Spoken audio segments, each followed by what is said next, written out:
is our crime, this is our sin. But I still believe through the pain.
out, won't give in.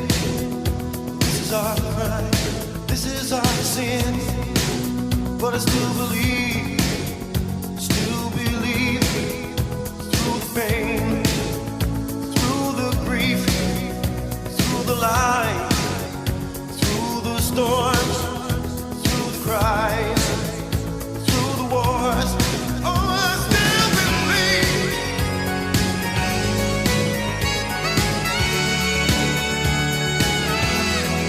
Still believe.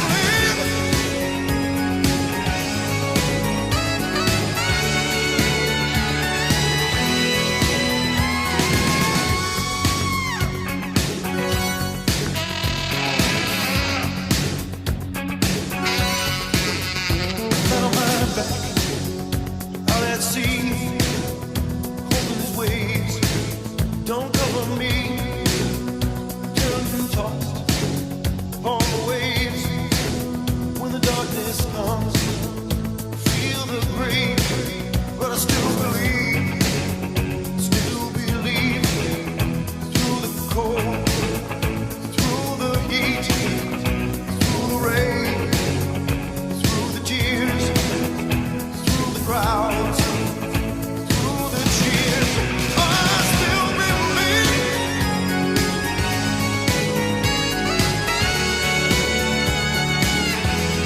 I still believe.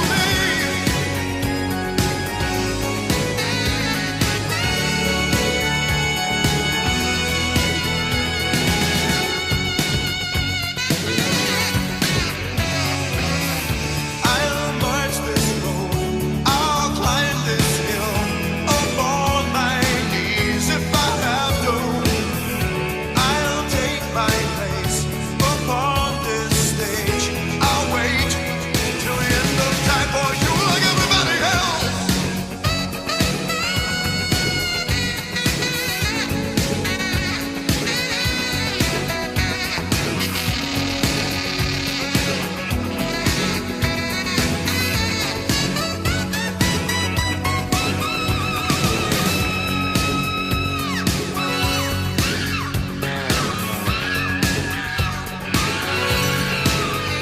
Now on my own, walking the streets, look at the face that I meet.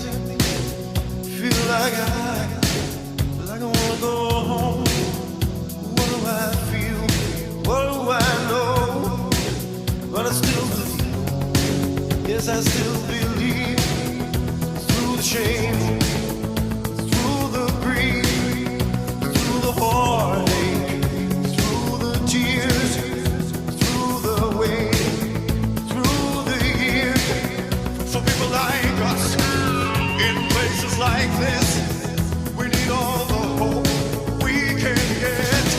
No, I still believe.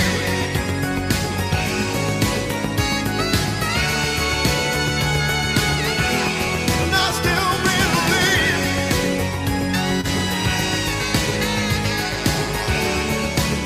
Oh, I still believe.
is our crime, this is our sin. but I still believe through the pain, through the grief, through the light, through the storms, through the cries, through the wars. Oh, I still believe.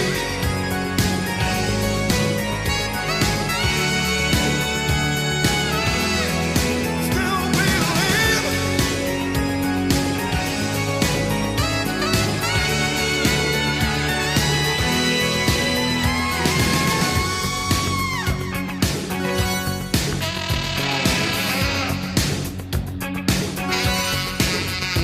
Let 'em run back out at sea.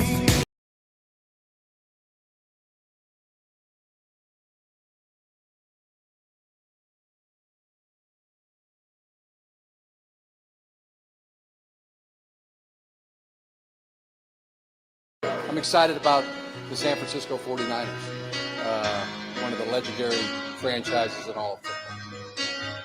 With great excitement, enthusiasm. I can feel the enthusiasm coursing through my veins right now. We the San Francisco 49ers. We the San Francisco 49ers. We the San Francisco 49ers. We the San Francisco 49ers. We the San Francisco 49ers. We the San Francisco 49ers. We the San Francisco 49ers. We out to get everything we deserve. I've been a 49er fan since Steve the Bird. I remember when the Niners got a first ring. 4 field goals by Ray Wershing. Frisco, baby, we passionate. They said we couldn't get this far with Alex Smith. All non-believers, stop with the nonsense. Originators of the West Coast offense. The Niners, yeah, we the greatest. Ash Justin Smith, Boy Irv, Vernon Davis. Alex Smith, yeah, he the boss. Frank Gore out the backfield, give him the toss. Patrick Willis, he going for the steal. David Akers kicking the ball all over the field. Candlestick, baby, that's what my fan be. Ask Josh Morgan, baby, or Mr. Crabtree. We the San Francisco 49ers. We the San Francisco 49ers. We the San Francisco 49ers.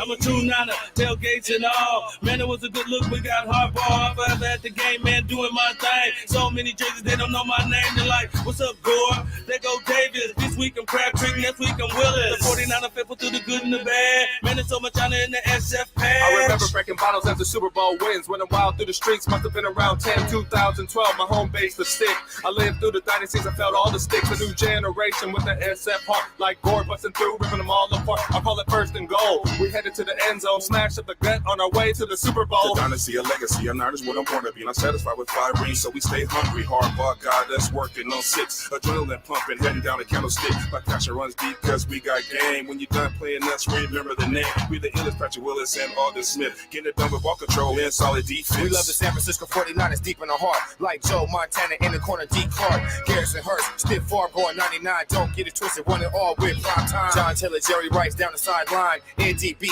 greatest owner of all time. Gruden, Walgren, Bill Belichick were all students of Bill Walsh. Don't ever forget. We the San Francisco 49ers. We the San Francisco 49ers. We the San Francisco 49ers. That was fucking goddamn close. Let's go! I know you guys want to celebrate this. You know where here we from. But so special about this team now. It's really something remarkable going on here, okay? Secondly, our best defensive performance I've ever seen. Can you feel Candlestick? That took a lot of heart. That took a lot of character. That was a great defensive performance. Clutch! Did not get it better than us.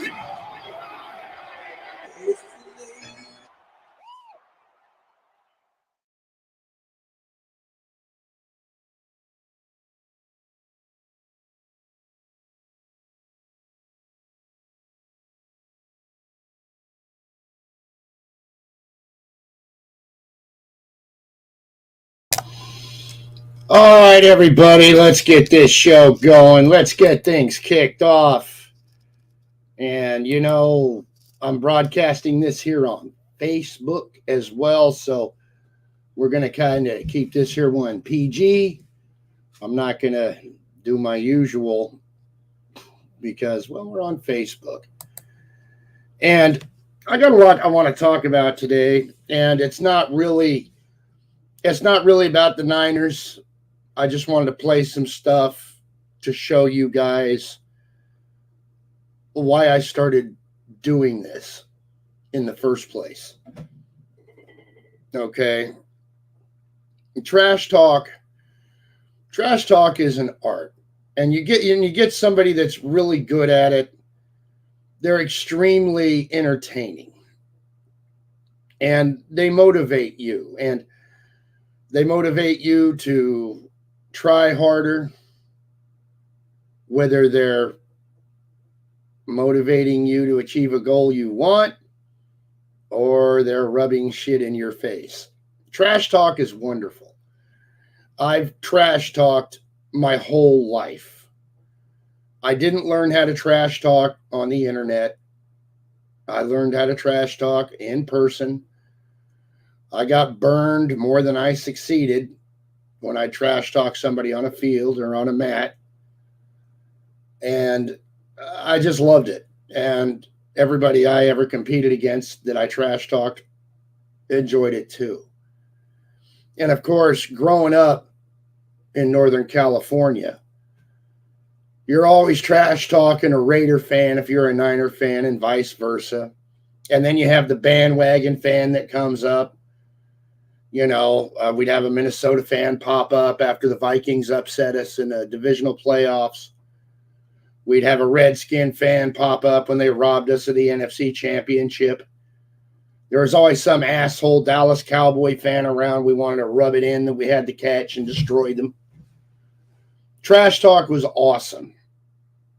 And it was really heated between 49er fans and Raider fans in Northern California. And when I was a kid, I remember watching the Raiders move from Oakland to LA.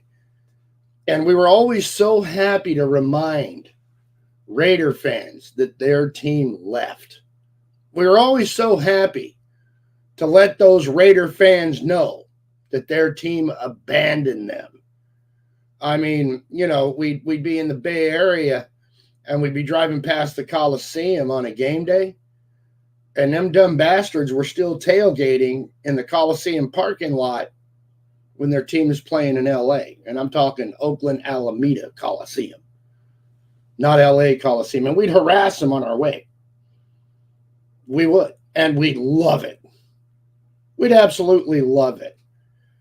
Now, I didn't become a 49er fan because they were winners, because they started winning.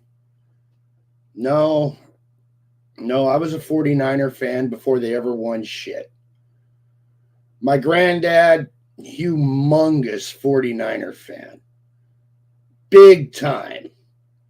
I mean, he went all the way back to the All-America Football Conference, and he saw the $1 million backfield, and my granddad, my uncles, they passed that on to me. My great-granddad listened to the 49ers on the radio, hopped on a train, right? Hopped on a train, went to San Francisco, and watched the Niners play at Kezar Stadium back when they were in the All-America Football Conference, before they even came to the NFL.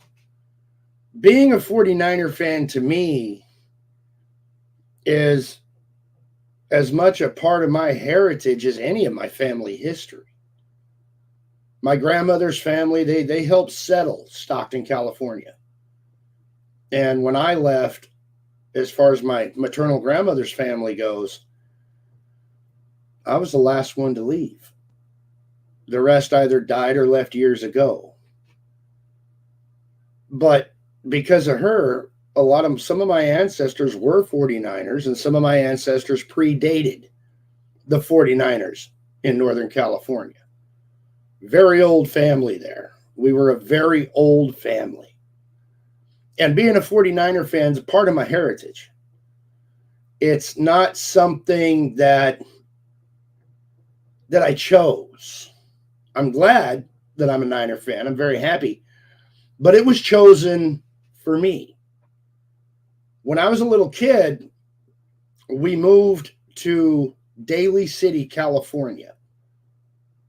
And when we did that, my granddad was so happy because he bought season tickets.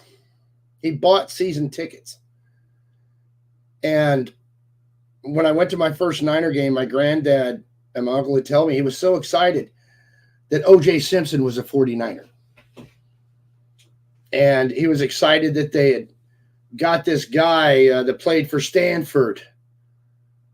And then he played in New England, named Jim Plunkett, as our quarterback. And man, the team was going to turn it around. And my grandpa wanted me to say, I saw O.J. Simpson play. Because he was the biggest thing in Northern California that wasn't wearing a Raider jersey. And these are facts. So when I was 4 years old, my grandfather, he got season tickets. And when I went to my first 49er game, Jim Plunkett was our quarterback and O.J. Simpson was our running back.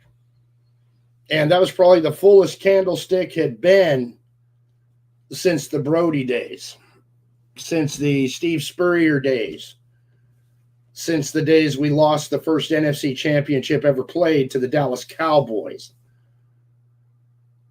That was the most packed Candlestick ever was. And I was going to FDR Elementary in Daly City, right? I went there for first and second grade. And I was the only kid wearing a little Niner coat. Because back then, they had these little Letterman coats, and you'd have a little team patch on it. And the sleeves were gold, and I still have the coat. And the coat was red. And I had my little 49er sweatshirt and my little 49er T-shirts. And I was the only kid in Daly City, California, rocking the red and gold. Because everybody else was a Raider fan. You got to think. This is 1976. The Raiders are on top of the fucking world. And everybody's Raider crazy in Northern California. Nobody gives a shit about the Niners. Nobody had given a shit about the Niners since, well, Brody losing a playoff game and an NFC championship to fucking Dallas. Nobody gave a shit about us. Nobody. Al Davis was setting the world on its fucking ear. And the Niners were just trash. They were giving tickets away. I mean, unless you were from San Francisco proper, you weren't supposed to be a Niner fan. But my granddad was. He was. My uncles, they were. Even my mom was. And because they loved it, they made me a Niner fan. And I was a 49er fan because I was born, according to my granddad. According to my uncles. You're a Niner fan because you were born a Niner fan. I was the first person in my mom's family, in my maternal grandmother's family anyway, not born in California in like over 100 years. I was the first one because my dad was in the Navy. Mom and dad were in Florida. Okay. So, yeah, man. Being a Niner fan is really deep to me. It's really, really deep. And being the 49ers are one of the first great loves of my life. As a man, you know, your first love of your life for any man that had a good, decent childhood is his mom. And then my second great love was the 49ers or the band Kiss way back in the 70s, right? I still love all three. I do. And I'm just as passionate today about being a 49er fan as I was when I was a little kid. I mean, it's something that just means so much to me. It just does. It's a part of my heritage. It's part of the fabric of who I am. I'll watch college ball, but I can't get into it. Not like I do with the 49ers. Because being a 49er fan is personal to me. It's personal. Living most of my life in Stockton, California, growing up, because we moved back to Stockton, we would always, I'd always have my little Niner hat on, talking about my Niners, you know, bragging. Oh, let me address something real quick. Okay, failure. I was there in 78 too. And I was there in 76 for the first game. I was there. Okay, we're talking a lifetime ago. And if you don't like it, you don't have to be on my channel. You didn't even make a hate week. You cried for 4 years. The last time my team and your team played, you cried for 4 years that I didn't mention you back then in the hate week. I mentioned you. Your videos suck, and you're one of the reasons the TTC is fucking dead. You're a no-talent fuck that should have stayed in the stands. And I don't care how real you think you are. I don't. You don't entertain anybody. Nobody remembers you. Nobody remembers anything you did that was entertaining. You're just a StreamYard lizard. You're a live stream lizard, a live stream goblin. And that's all you are. And that's all you will ever be. So, getting back to it. Oh, hey, Raider Benter in the house, a Raider fan. Feels the same way about the Raiders that I feel about the Niners. So, being a Niner fan is part of the fabric of who I am. Part of my identity. It's something I've loved my whole life. It just is, okay? And I grew up going to the games. My Uncle Ron's mother-in-law, called her Grandma Leach, she was the 49ers cook for many, many years when they trained in Rockland. So I'd got to go to training camps before it was a big media thing. You know, hardly anybody'd show up back then. And, well, I remember when it all changed.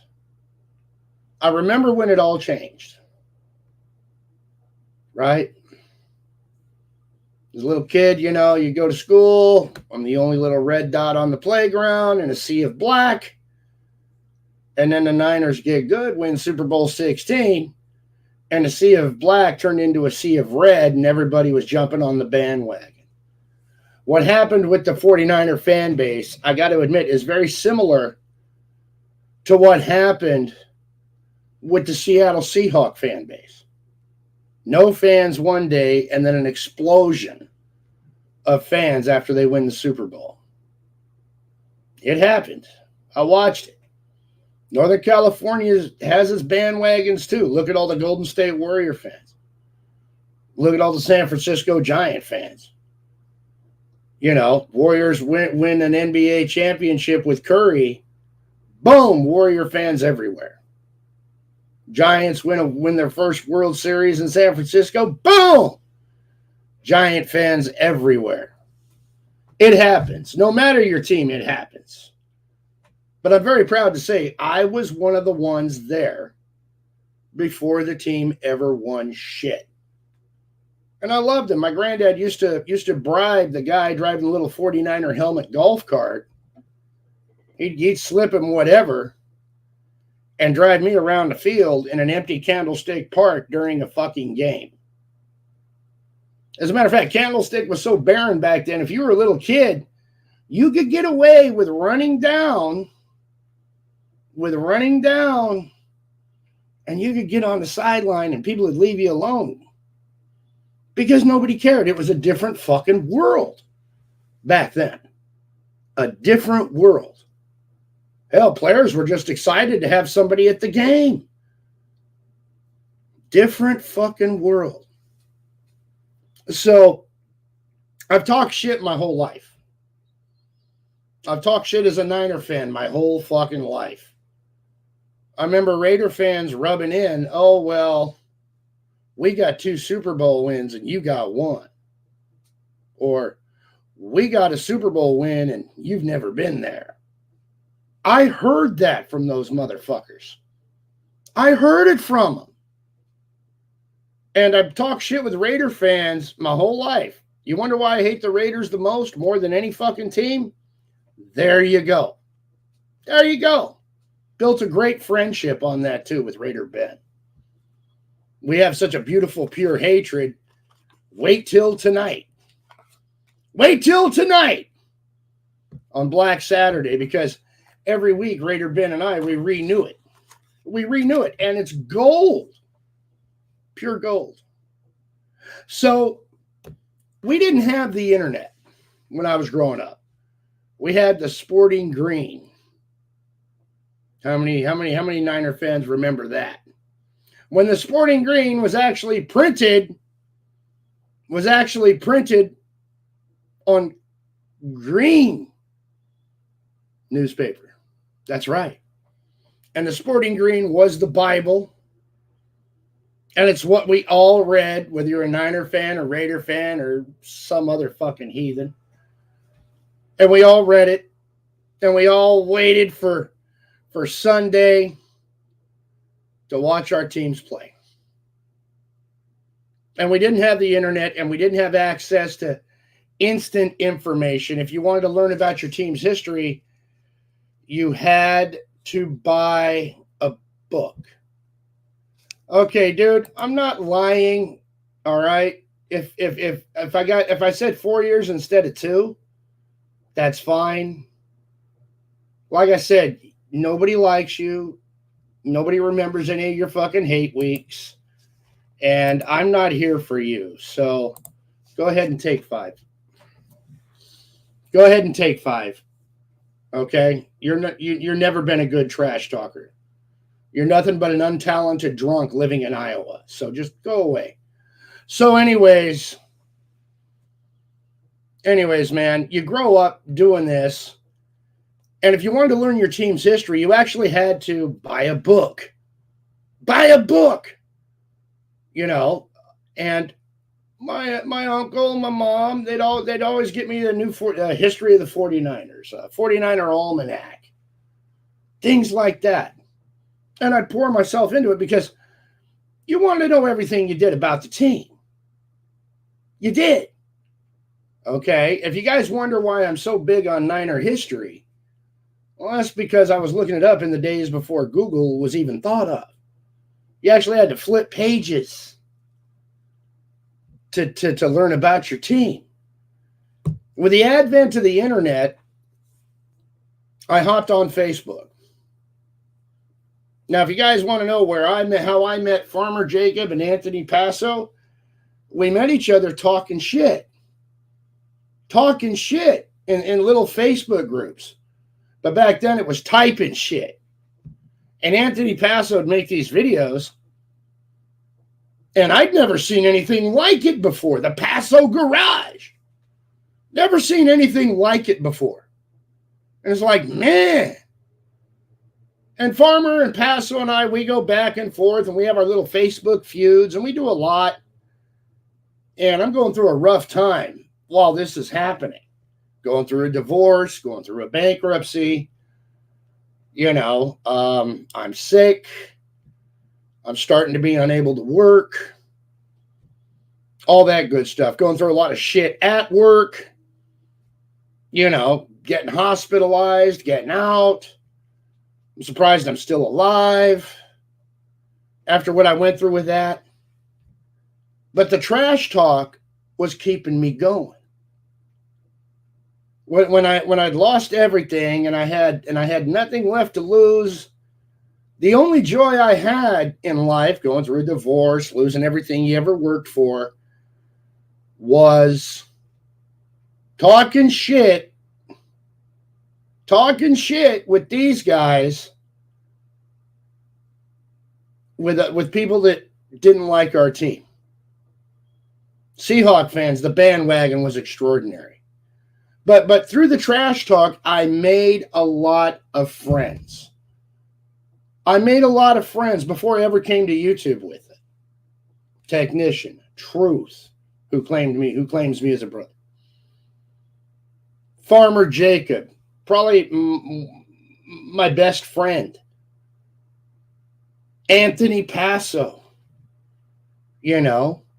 And then being a 49er fan, you know, I got my friend Gio, who I've been friends with since high school. And I got so many great people. My good buddy John Smith. You know, being a Niner fan has just made my life good. It's made my life better. It's helped me make friends with Raider Ben. It's just great. And you make these friends talking shit. Making each other laugh, making each other cut up. You know. And Facebook, man, I ran into my first internet trolls. And some of them fuckers followed me here to YouTube. Ryan Voss and his cadre. But when my life started getting better, after, you know, dreadful divorce, horrible illness, and being 492 pounds, I went to Chicago, got to meet Anthony Passo, had a good time. Farmer Jacob and I became very good friends. I needed a change in life, and Farmer Jacob introduced me to a guy named Bob Sipe, because I went to see him in Ritzville, Washington. Bob offered me a job, and that changed my life and my whole trajectory. And it all came from talking shit. Bob was a big Seahawk fan. So, believe me, he and I went at it. But he gave me a job when I was first able to work, helped me get a place in Spokane, because I just needed to get out of Stockton. I needed to get out of the old toxic environment. I needed to get away from the old life and start a new one. And trash talking is responsible for me meeting my wife, my new wife, whom I love dearly. Trash talking set me on a trajectory which has led to a lot of happiness for me. It just has. I'm now living where I've wanted to live again for years, because I love the Gulf Coast. I've wanted to be closer to my dad's family. With my mom passing, trash talk helped get me through that. I know a guy named Mac Main who called me to make sure I was all right. Raider Ben, when my mom was sick, I had to go down to Stockton multiple times. Raider Ben and his wife show up out of the blue just to lift my spirits. And we're trash talking the whole time, because it was fun. It's what we did. And we had Raider cousin down in Fresno busting a dresser up in his front yard. Now, when I came to YouTube, Farmer Jacob brought me to YouTube on what was the old Twisted Style channel. And Farmer gives me a call, and I'm down in Stockton at the time. And I'm getting my life back together, man. I'm going to see the doc. I'm trying to lose weight. I'm trying to get my head back. Had a tumor drained, things like that. And fucking Farmer Jacob sends me this link to a YouTube video. And God, I hate to say his name. It was a Simus video. It was a Simus video. And here is this big ornery black dude talking shit. And I saw that and I said, oh. And then we find 49 cents. You know, and I ran into a gambler video. And we start running into all these guys, Bad Dog, Mets, Cowboys vlog. You guys remember him, right? All this. And Jacob and Paso and I start talking. We go, oh, we got to do this.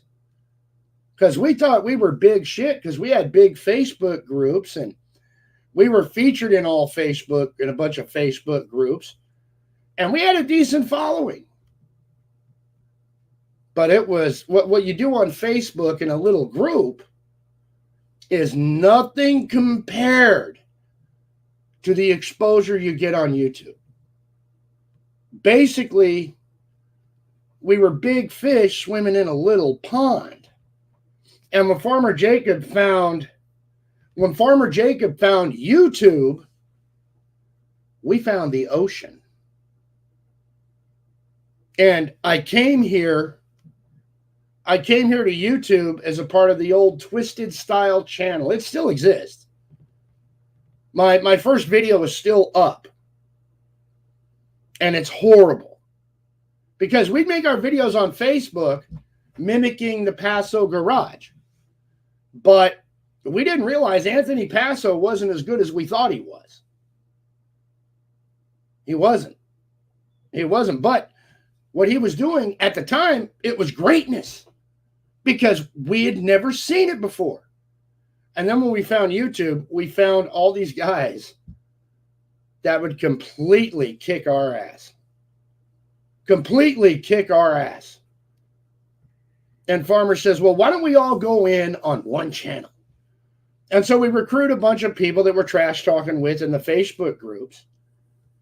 And we come into the TTC on the Twisted Style channel and we get fucking mopped. We get executed. Summary executed. And, you know, the brilliant strategy was, well, we'll go at other Niner fans too. Yeah, that didn't work out so good at first. But for me, it ended up working fucking great. Because none of us, we did our homework, but we didn't do enough. We didn't realize how ruthless the 49er empire was back in 2014. And they were ruthless and fucking evil. And my God, I thought I could fit in. Now, the TTC destroyed everyone else that came on the Twisted Style channel. Absolutely fucking destroyed them. Had me on life support. Because they couldn't take the heat. They had to run back to Facebook in their little holes over there. But me, oh no. I was hooked. And I wanted to go at these motherfuckers and I wanted to go in hard. So I did. This is like channel number 30 or 29. I've lost track. I've had so many YouTube channels. I've had so many. I've lost track. I could hurt feelings. I can get under guys' skin. I can troll like a motherfucker and I can talk some good shit. Okay? I can. I can make people fucking love me. I can make people hate me forever. All because I'm being funny. But you can't really be funny with this unless you feel a certain way about it. My first battle was with Eagle Speed. First major war. I sparred with REG and the rest of the bottom feeders in my first off season. And then I just kind of started working my way up. Eagle Speed doxed me before I knew what doxing was. Got so mad. Went to his fucking house in Washington. He claims he wasn't there when I showed up, but I did park behind his truck. Because I didn't understand how trolling worked. I didn't understand how the Trash Talk Circle and how YouTube worked. So I got a very valuable education. And any mistake you can make in the Trash Talk Circle, I have made. I have made them all. And I'm still here. I'm still rocking it. Because I'm passionate about what I do. I'm passionate about this platform. I'm passionate about repping my team. I can't wait to watch the next TTC video. I can't wait to participate in hate weeks and have the back and forth.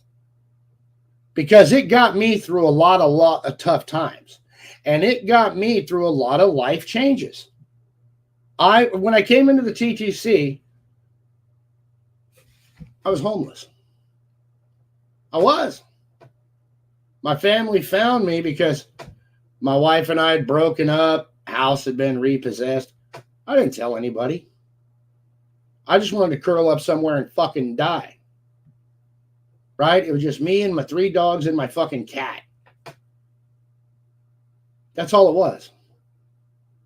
And if you want to know where I was living, well, not far from downtown Stockton on Weber Street. And that's where I pitched the tent. That's where I was with my 3 dogs and my cat. Boggs Track. Ben Thur will know where it is. Billy will know where it is. But I went from making like $120K a year to nothing. And I was really sick. I had a tumor. I fucking couldn't even think right. But I came to the TTC, and I had some cousins just see me there. And they're like, no, you got to come home with us. And I did. And then they took me to my mom's place, and I got stuck there. And God bless Mom, because she really saved my life. And if it wasn't for her, I'd be dead. But I was enjoying this little TTC thing. Enjoying the videos. No matter how hard these guys came at me, I was still enjoying it.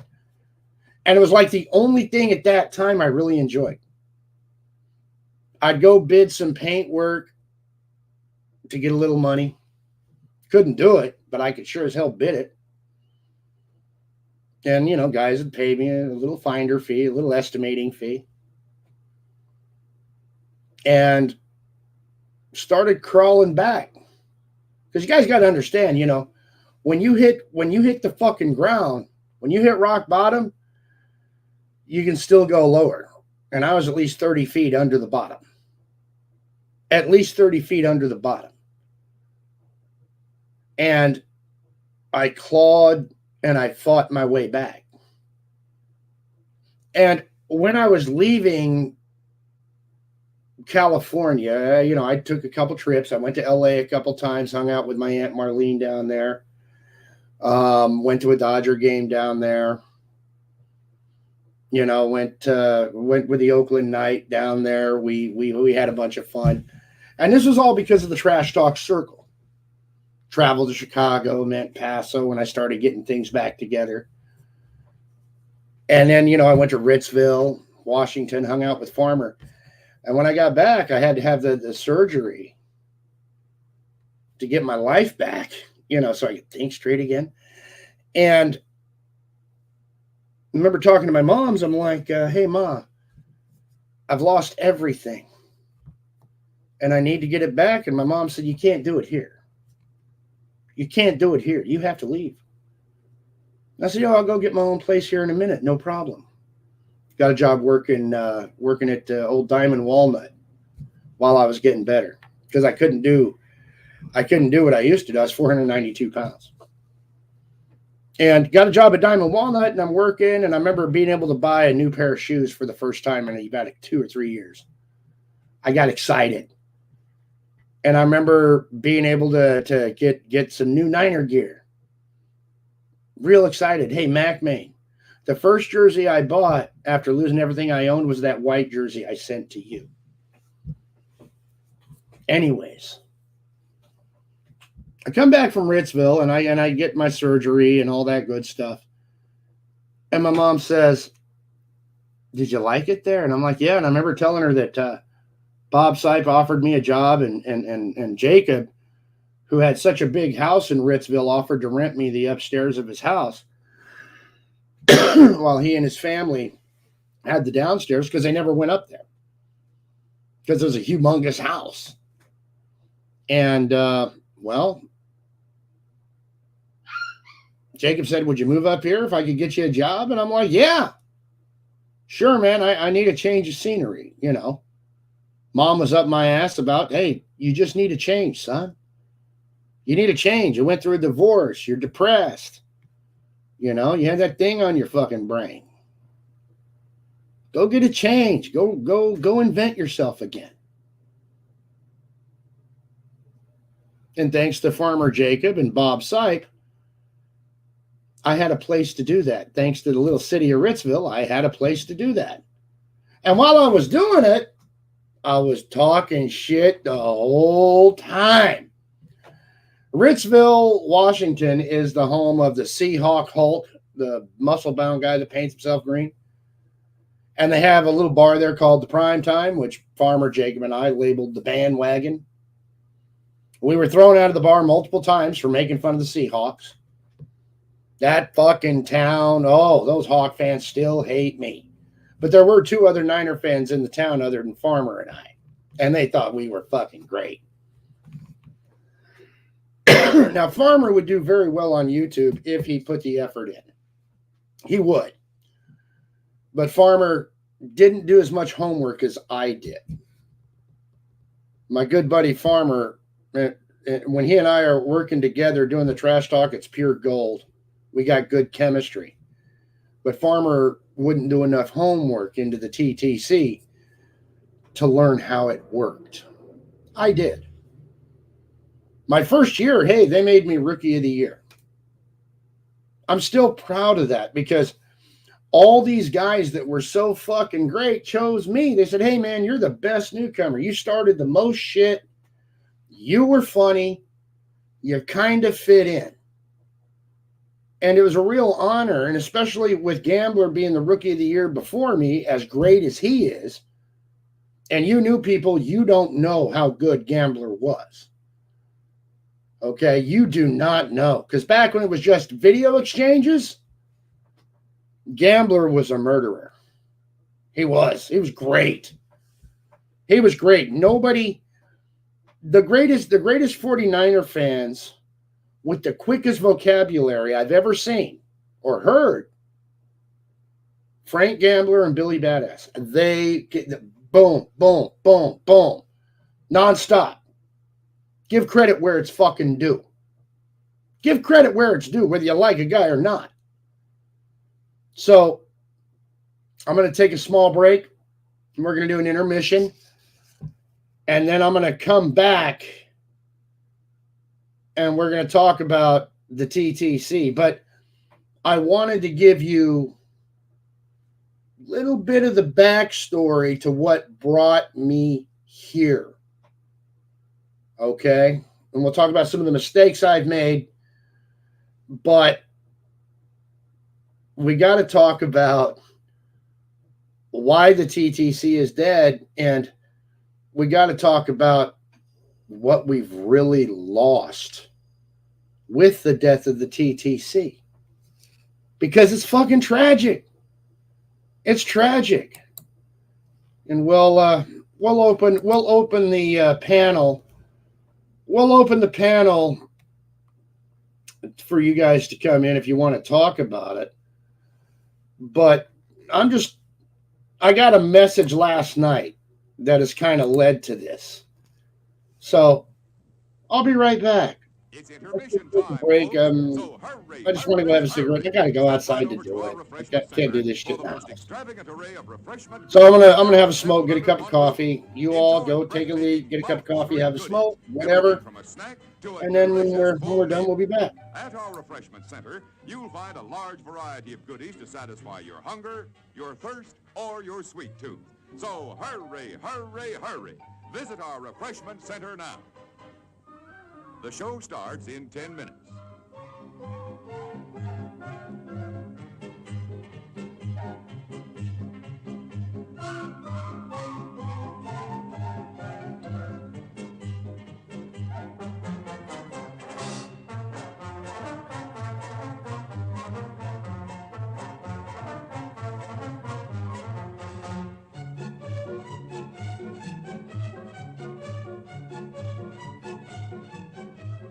The show starts in 9 minutes.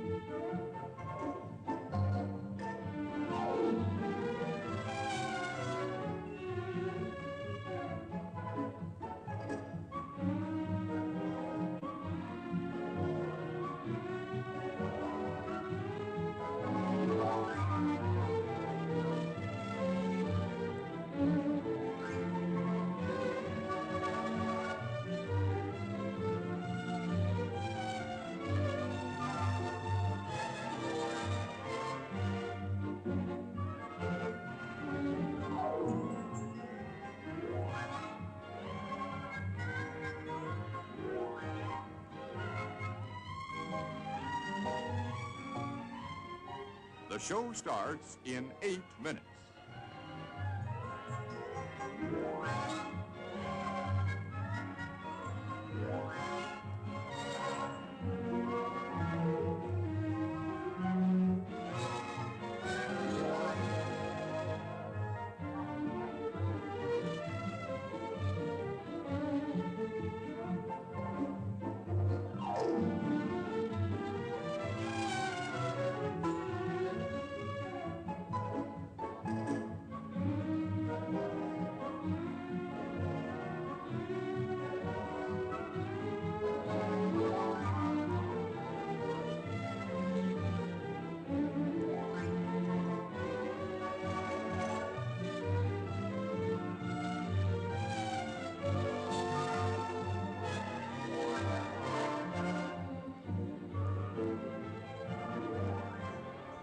The show starts in 7 minutes.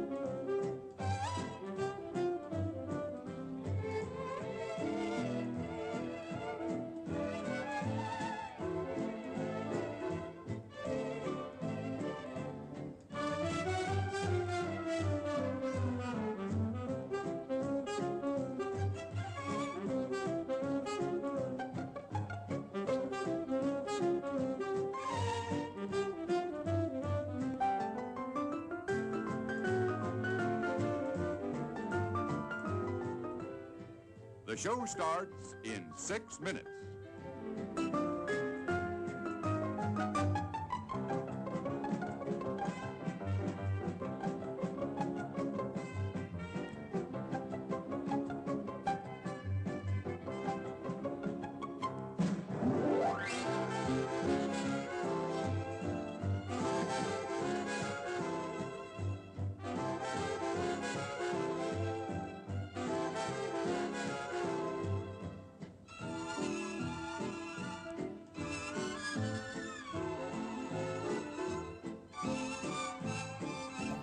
All right. Had my smoke. Got a cup of coffee. So let us continue. And yes, I know it's college day. Anyways, trash talk, I've discovered, is an art form. You got good artists. You got your Picassos, your Rembrandts, your Da Vinci's, and then you have all these motherfuckers with crayons. Okay? And for every good trash talker, and I'm not going to even say great, just good. For every good trash talker, there are 100 shitty ones. 100. And everyone thinks, everyone that's a passionate fan thinks they can talk shit. Okay? Now, what is the TTC? It is a circle of passionate fans that want to give each other shit. We were all probably the funny kids in class when we were young. The class clowns, the jokesters. But we just loved football. And give a shout out to the great Duke Bothers, who is that guy invited to the owner's box by his team owner, Jerry Jones of the Dallas Cowboys. That guy who had an experience that I'll never have, and most of you will never have. And who did he invite to go with him other than his beloved wife? Somebody who I have feuded on and off with through the years, but who is still one of the greatest of all time to do this, and that'd be Simus. Okay. And of all the Dallas Cowboy fans that deserved to go with Duke Bothers, he definitely made the right choice with Simus. I don't always get along with that motherfucker, but you got to recognize when somebody's really good at something. So, you got your Leonardos, your Donatellos, your Raphaels, Michelangelos, Picassos. Shout out to Duke Bothers, a big Ninja Turtle guy. Okay. And then you have these motherfuckers with crayons. Now everybody thinks they can do this. Everybody thinks they have a presence. I got news for you. No matter how good you are at talking shit, if you're going to do it in this format on YouTube in the TTC, it takes time to learn. If you think you're not going to collect L's and you're undefeated because you laugh at your own jokes, you're probably not that good. Prime example, Jamal Seaton. Prime example, a lot of these untalented people, Raider Cousin. Prime example. And you'll find the people that aren't that good, they like to get personal real quick. They want to get your information. They want to do this. They want to do that. Me, I never really got into the doxing until I was doxed with Eagle Speed. And I got so damn mad, I drove 1,400 miles to go see that motherfucker. Because me being a Gen X, hey man, we didn't know what that shit was. I didn't. But I found out. And I found out a lot of people like to keep doing that. You run into a lot of bad shit with the TTC, a lot of untalented people. Like your Aaron Swan, the Joker. Like your Raider Cousin. I'm sorry, cousin. I got no beef with you, dude, but you're not about the football. All right, Benther, we're rocking. You're not about the football, bro. You're about the drama. You run into people like this kid called Raider King. You run into people who come on here and they put on an act. And I came on here putting on an act. I did. But if you stick around and you learn from the mistakes you keep making, and you're getting good at this, the act falls away. The act falls away. And the real you comes out.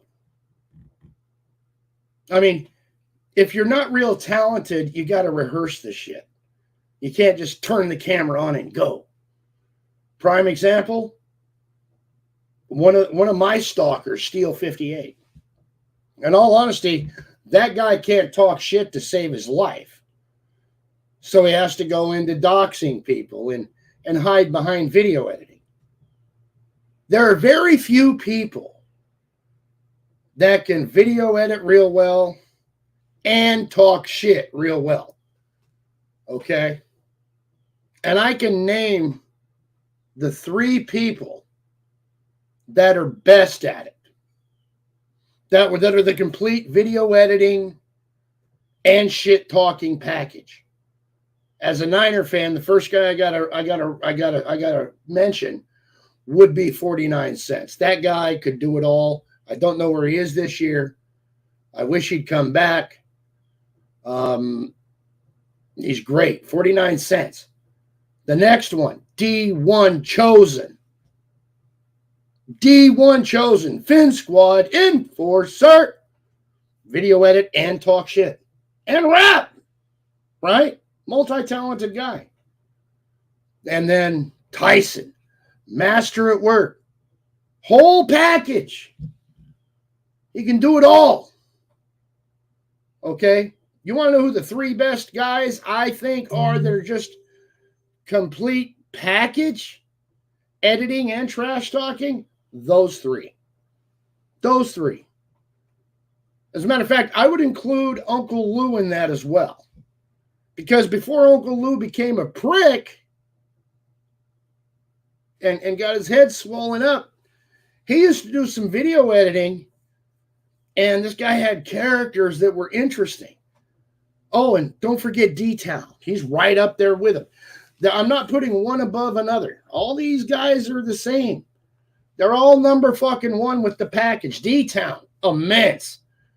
As a matter of fact, D-Town had more of an influence on me and my style on here than anyone else. D-Town uploads a video, man, I will fucking watch it. I will fucking watch it. That guy has provided me hours of entertainment. Hours.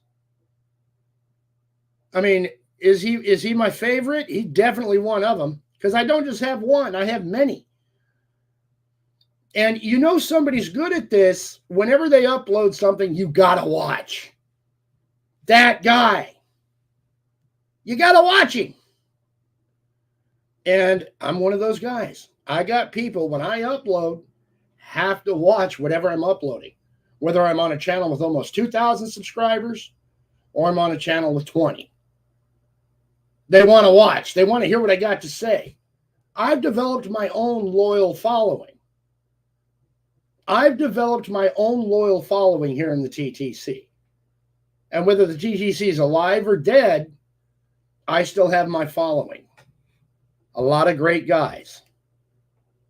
Right? Sentinel, Muscles, Ralph. I love them all. Bill's Mafia. Love them all. I love them all. I'm saying something or expressing myself in a way that makes them happy. That makes them laugh.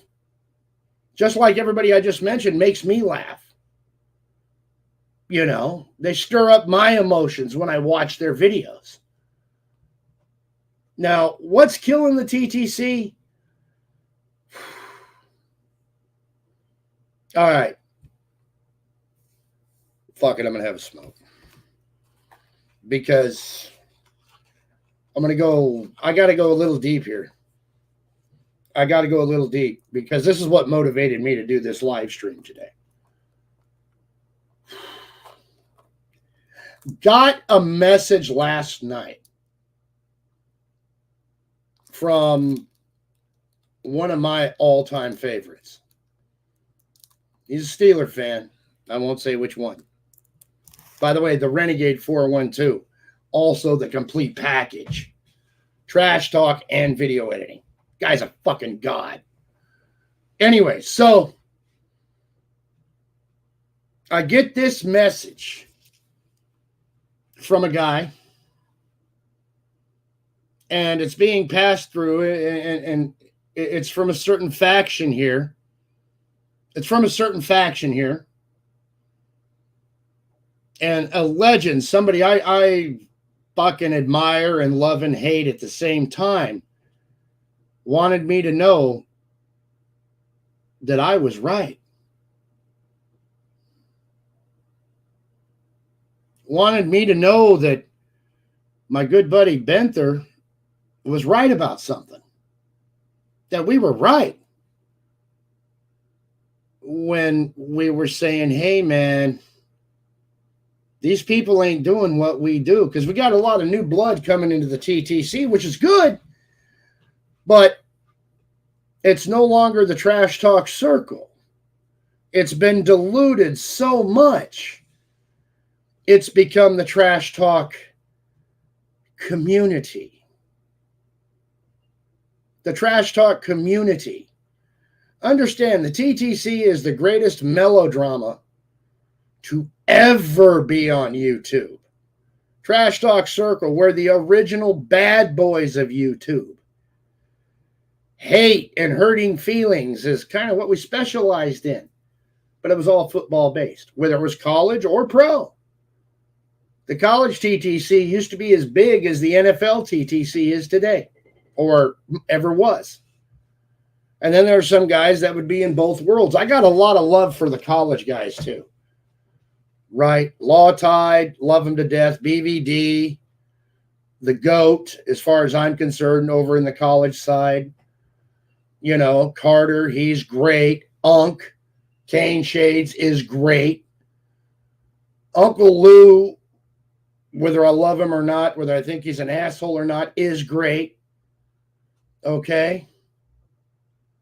And these guys are talented. Talented gentlemen, okay? Anyways, this guy gets to me, and this is somebody who I've mentioned, but I don't want to say his name. But I know he's watching. And I don't want to say the other cat's name, but I know he's watching too. He's been in the comments. You're right. Now, hearing that, I'm like, what the fuck? And then somebody else messages me about something that happened on a live stream yesterday. And so I go back and I watch it and I'm like, oh shit. And that's because I got this message. And part of what I heard was some of you motherfuckers need to stay off the field. Stay in the stands. You're not talented enough. Now, the Trash Talk Circle has been diluted to the point where it no longer exists. And guys are having to go their own way. Raider Ben is a prime example. Raider Ben's a prime example. He had to cut it with the TTC. He's developed his own audience and his own thing. I'm happy to be a part of it. Happy to go over there and give all those Raider fans shit because that's what brought me to Trash Talk anyway. It's natural environment for me being, you know, and Ben and I, we developed our friendship on hatred. He hates my team. I hate his. But Ben and I had been saying it's been too diluted. We're letting too many people in. Too many people are running on the field. And for a legend to recognize, finally, what we were saying was right, really gave me a lot of validation. Really did. It's good to be right every now and then. So what's killing the TTC? What has killed it? The toxic environment of the TTC. And unfortunately, I've been a part of it. The less talented motherfuckers that think they're great. 8 camel toes, Jamal Seaton types. Okay? So I started thinking, what is the difference between somebody I really like and somebody that just is there? Well, I'm here to tell you.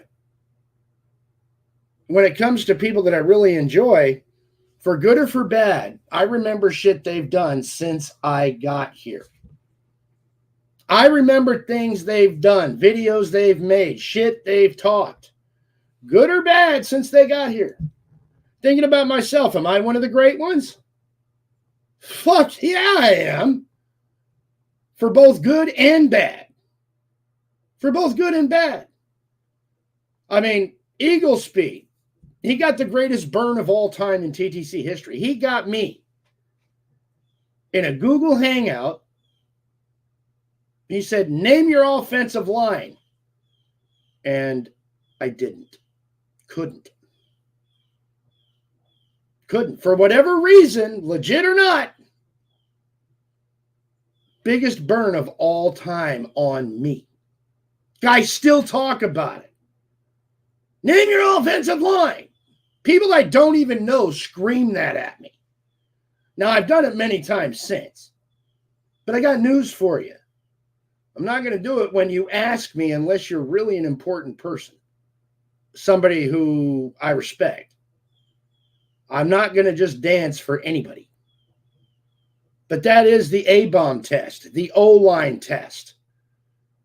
And believe me, these guys in the TTC, they are worse than an ex-fucking-wife. You fuck up, they will remind you till the day you die. The TTC, alive or dead, never forgets. Never forgets. Right? For good or bad. If you've done something in the TTC and motherfuckers are still talking about it, that's a win.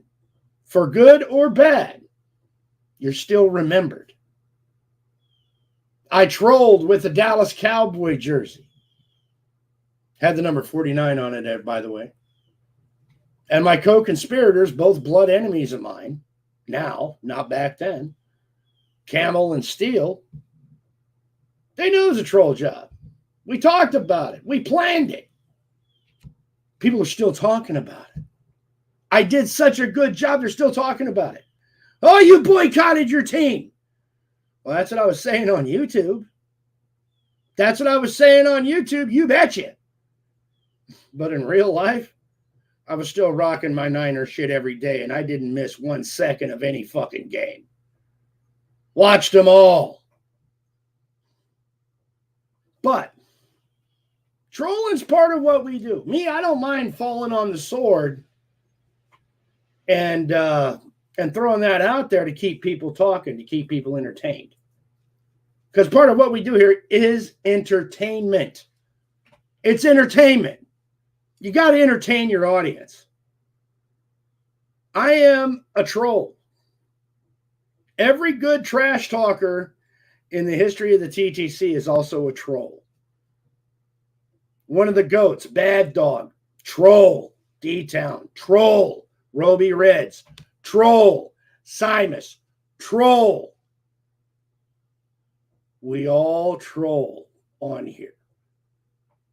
And we all talk about the greatness of each other's trolls, or you stupid son of a bitch, you couldn't name your offensive line, or you abandoned your team, you were corping.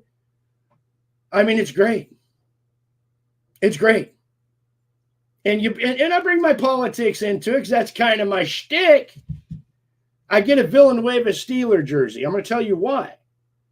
Because I'm a political guy. You guys know I'm all about MAGA, Make America Great Again, and Trump. Well, a lot of you guys don't know that when Villanueva came out and he put his hand over his heart while the Steelers hid in the locker room during the national anthem, Villanueva was an Army Ranger. Okay, fought for this country in war. And the call came out in a few of my Trump groups to make the Villanueva Steeler jersey the highest selling jersey in the NFL. That's why I bought it. Me and a lot of my political friends, whether we were Steeler fans or not, we bought that jersey. And we rocked that jersey. It wasn't about the Steelers at all. It was about a guy standing up for Old Glory when everybody else was scared too. And telling the NFL, fuck you, I'm standing for the pledge. Putting my hand over my heart. Fuck you. That's what that's all about. The Cowboy Troll? The Cowboy Troll was another political statement. Because imagine if your 49er ownership and a 49er fan of my caliber, lifelong, is willing to put a Cowboy jersey on to convey a fucking message. And I do believe the message was received. It was. You don't see Neil and highlighted no more on my team's sideline. They're not the Colin Kaepernicks anymore. Eric Reed's fucking gone too. You know, it just is what it is. By the way, truth hurts, don't it? Don't it? Well done, Slitta. Anyways, yeah, my trolling was, hey, this is pissing me off. And I wanted to express that to the world. And I expressed it. And it was great. The most coveted possession in the history of the TTC is my old Cowboy jersey. That jersey has crossed the country. That jersey is like it's the brotherhood of the traveling jersey, like the sisterhood of the traveling pants. One of the best things I ever fucking did. One of the best things I ever did. People are still talking about it. It was great. But I wanted everyone to know how seriously pissed off I was over the kneeling and the hate America bullshit. And that Dallas Cowboy jersey with the number 49, because I'm a Niner fan, that troll actually just accentuated and highlighted it. And it accomplished everything I wanted it to. And unfortunately, it accomplished some things I didn't want it to. But, hey, if you guys think I wasn't watching the game or wearing my shit, you're nuts. You're nuts. If I miss a 49er game on an NFL Sunday when they're playing, believe me, I'm not a happy man. It's tragic. I love them too much. But I wanted to express my disdain for what was going on my sideline, started by an asshole that was on my team. I wanted to express the depth of my fucking anger and disdain. And when Jerry Jones said, if you kneel, you don't play. Oh, yeah. Hey, perfect. That opportunity to troll. And then, of course, a week after I did the Cowboy troll, what did Jerry Jones do? Walked out and kneeled in the center of the field with the whole team. Kind of made me look like an ass at that point. But they didn't do it during the anthem. But still, he fucking kneeled. Sorry, the only time a man should be on his knees is when he's before God. You know, when he's before God. Other than that, well, we're trying to keep this a family show. But a motherfucker on a knee, hey, not during the anthem. Not during the anthem. You know, I still hate that. I still do, and it did so much to divide the country when sports is like the great unifier. You know, Jackie Robinson was a great success because of how damn good he was. And Jackie Robinson proved you don't care what somebody's color or politics or whatever are if they're on your team and they're fucking winning. But I will give this caveat. Had Colin Kaepernick won the damn Super Bowl, I probably wouldn't have been mad at him. I wouldn't have gave a shit. Because those Super Bowl championships, winning solves everything. If you love your team, You can have the most vile, evil motherfucker on your team. Hate everything he does except being on your team. And if he wins, you don't give a shit what he does. Facts. Colin Kaepernick won that Super Bowl. I've never been mad at him. My response would have been, fuck you. I hate it, but I don't care. But he didn't win the Super Bowl, did he? That's how serious I am with this. Now, a lot of untalented people. A lot of untalented people are pissing in the pool. Live streams, the Google Hangouts have had a lot to do with the tragic death of the TTC. Because motherfuckers aren't being creative anymore. They're just going online and spouting their shit and blowing their load rather than putting it on a video, in a video, and doing it back and forth. That doesn't exist much anymore. That's why the TTC's dead. And the live streaming has given a chance for the even less talented to become known. And you got guys like Jamal Seaton, who never made a good hate week video in his life, who will live stream and be a fucking sideshow. He's Sideshow Bob of the TTC. And because he has no talent and he's willing to do anything for attention, people will watch it. As Bad Dog said, everybody loves a car wreck. Everybody loves a car wreck. And you got guys like that getting run. And then they're bringing people into this community, which used to be a circle, like Pretty Eyes. Sorry, Pretty Eyes, but I saw what happened. The man had you crying because that's his skill. And Jamal Seaton's bringing all the Wendy Tards, your Joe Walshes, your Karens, your all these non-football people that don't share our passion. Joe Walsh is actually one of the better ones because he's funny. But Jamal Seaton started poisoning the pool. He poisoned the well. And we were all watching and we were all a part of it because this guy would do and say the most outlandish shit. He would. And everybody loves a car wreck. I mean, we gave Jamal, who would tell you nobody's ever beat him, we gave him everything he could want. Attention. And live streaming with the old Google Hangouts, or now we do it with StreamYard, guys stop making the videos and doing the back and forth. Because now they just want to sit and be lazy about it and hop from live stream to live stream to live stream like this guy and not make a hate week video and then think they're legitimate in the TTC. I'm sorry, but if you've never made a hate week video or you've never had to crow with proper crow, you're not TTC. You never were. No matter what you say or what anyone says. Trash Talk Circle, it's guys going round and round and round, throwing videos back and forth, going at each other for entertainment. It's not live streaming.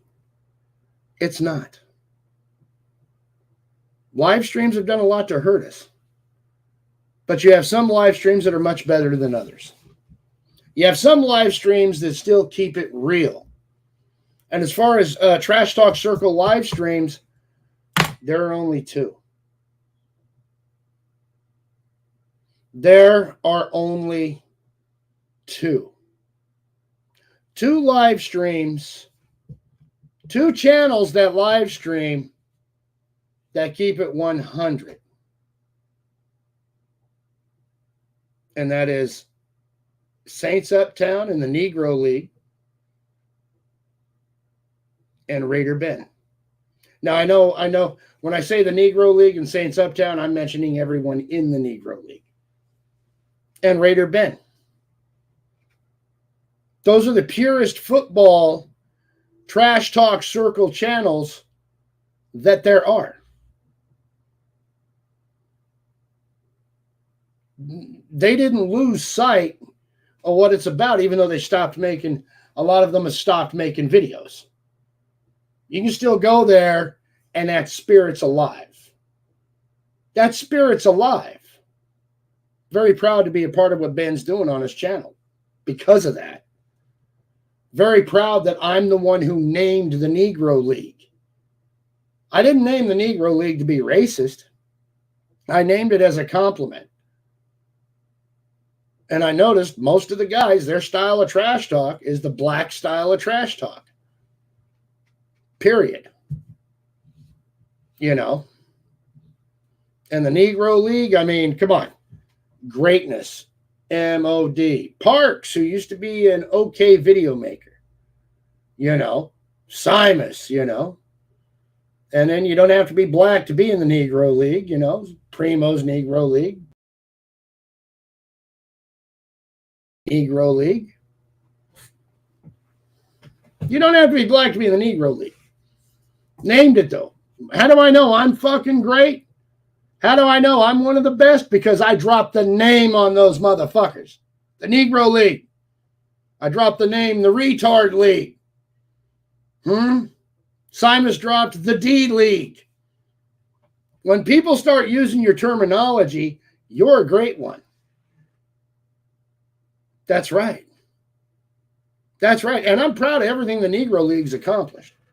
They're fun. I listen to them almost every broadcast. I'll catch it on a replay if I can't do it live. Because what we do puts ESPN and all them motherfuckers to shame. And these are facts. Okay, and it's not bubblegum shit. It's real great trash talking. But it's still part of what killed it.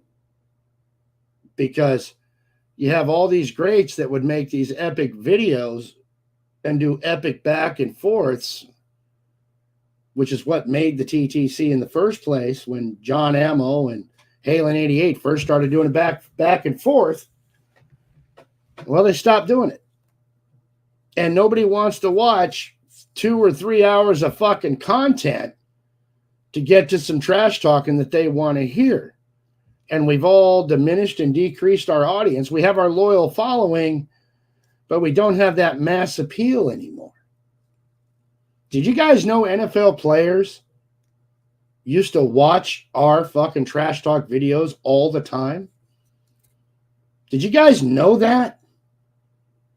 Do you guys know that Uncle Lou, whether you like him or not, who came from the TTC, that guy's been on Netflix, he's been on the news, he's famous for a reason. He's famous for a reason. Bad Dog, look where he's at now. He's going to take some sportscaster's job. At least he should. He's so talented. Came from the TTC. TTC was a breeding ground for talent. I mean, my God, it just was. But the problem is we let anyone say they're TTC, and there's nothing any of us can do about it. Oh, A-Bomb, you're trying to make the rules. I'm not making the rules. I'm just citing what I see. I'm just citing what I see. I'm telling you what I'm seeing. When I first came into the TTC, if you weren't really good, they'd take you out in the offseason with the old NWO. That's what the NWO was all about, culling the herd. We don't do that anymore in the offseason. We live stream. I mean, the last time somebody actually got denied because they sucked is when I did it to the Fresno security guard. Now, people say, A-Bomb, you keep making rules. I'm not making rules. I'm not. I'm just telling you what I think and why I'm moving the way I'm moving.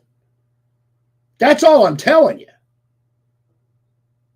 Nobody can make anybody else do anything on this fucking YouTube that they don't want to do. But there is kind of a code if you look at everybody that's kind of good at it. Now, when it comes to the doxing is fucking horrible. I've been the victim of it many times over.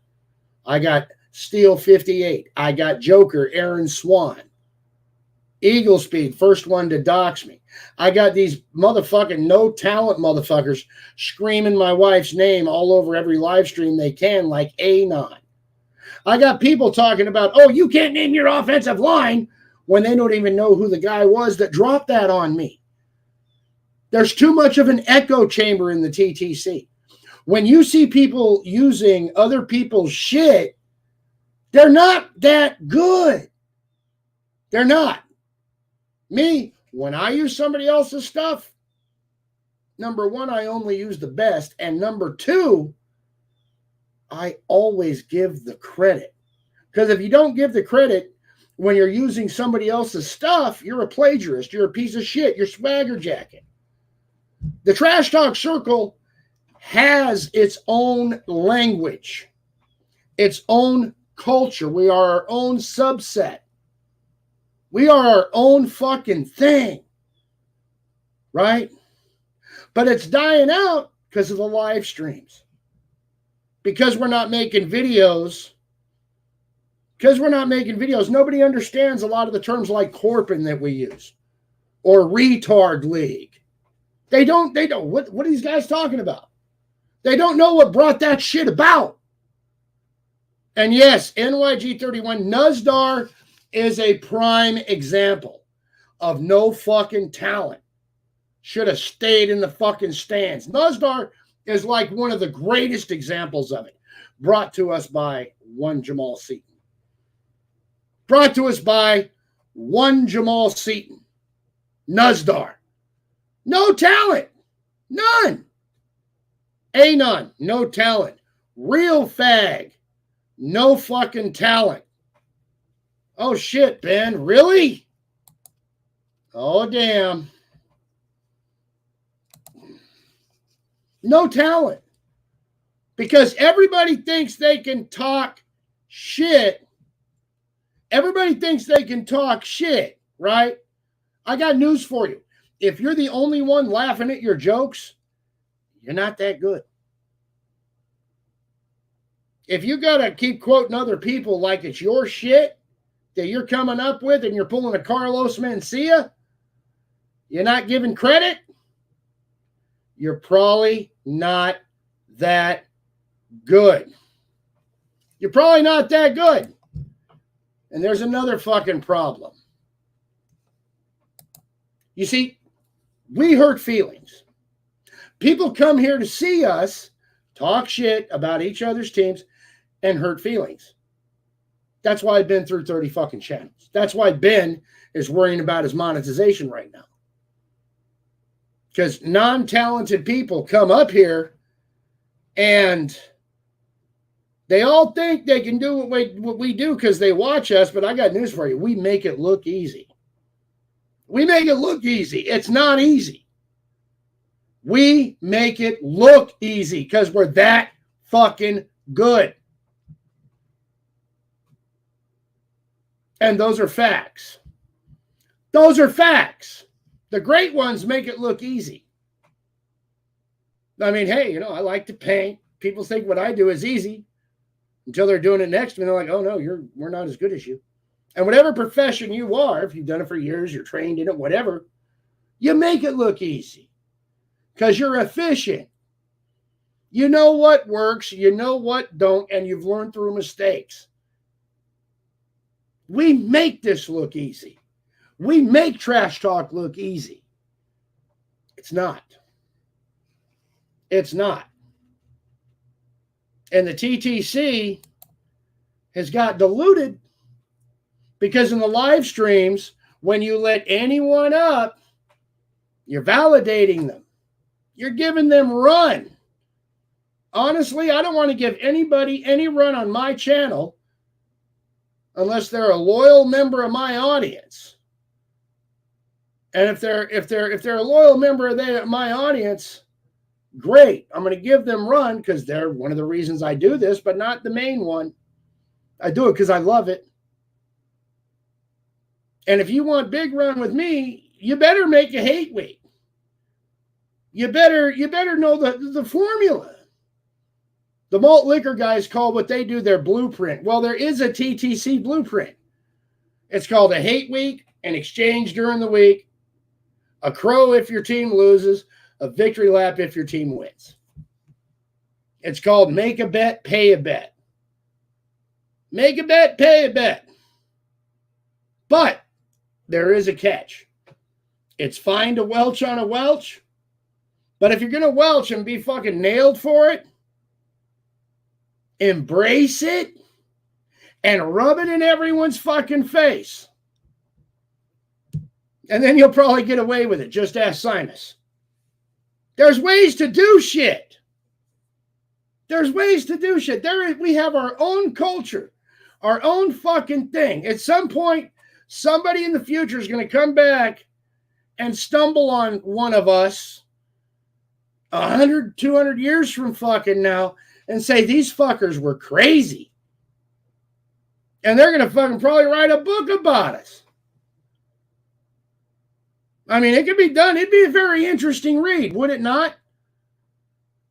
But the problem we got is we have these motherfuckers that think they're good, that get mad when they realize they're not good, like Steel 58, like Aaron Swan. They come in here for different reasons than why we came here, like Aaron Swan, like Nuzdar, like Jamal Seaton, just came for attention rather than coming because they're passionate about a team. And they can't talk football shit. All they can do is say, well, because I can insult you and talk about your family and dox you, I'm a legend. That's their fucking, that's what they think. A true legend doesn't have to. I got news for you. The only time I will go after anyone on that level, you mention anybody in my family that's not me, I will go after all of yours. Period. That's always been my standard. All you have to do is mention them. And I'll have photos of your kids on here. I'll put photos of your mom on here. I'll put your address. I'll do everything. I'll go after everyone. But I don't do it unprovoked. No, you have to go after my people for me to go after yours. I won't do it unprovoked. And I'm not the best at it, but I sure as fuck ain't bad. I can play dirty, but here's the thing. Playing dirty takes the fun out of all this shit. If there's anything I ever wish I wouldn't have done, don't go at it with eagle speed on that doxing shit. And so many of my problems on here would be gone. I wouldn't have stalkers like Squeal 58. I wouldn't have stalkers like Aaron Swan. I wouldn't. But the problem is we got too many creeps doing this shit. And I mean fucking creeps. We got guys on here crying about how they used to take showers with their uncle and get molested. I don't care about that. I don't. We got guys on here crying about this, crying about that. How is it football related? Now, do you guys want to know why I ended my feud with Billy Badass? Do you want to know why? Because I felt it was taking up too much of my fucking time. I should have been doing other fucking things. The feud became way too important. It cost me a channel that almost had 2,000 subscribers. It did. It was bad for me.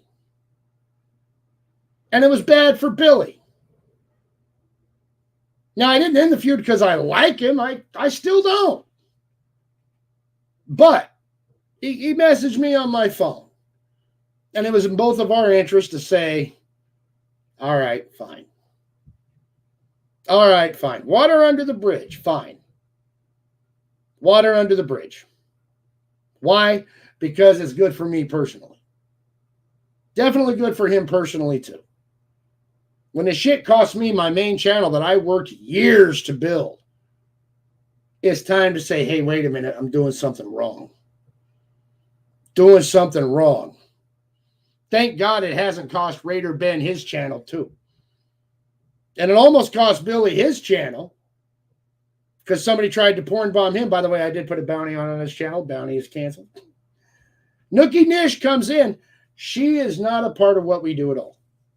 She's a part of a different community, talented lady, fun to stream with, etc., but she's not TTC, not part of what we do.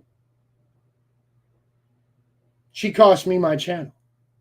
I cost her her channel. You wonder why I'm not mad at her anymore? Fuck it. We got even. We got even. We're even. Why is my feud ended with Billy? Got even. We're even. There's nothing else to do. One of us did. Another one got revenge. The level of bullshit is equal. There's no need to keep doing it so we can all have just 20 people watching us. So our audience abandons us because we're stuck on bullshit content.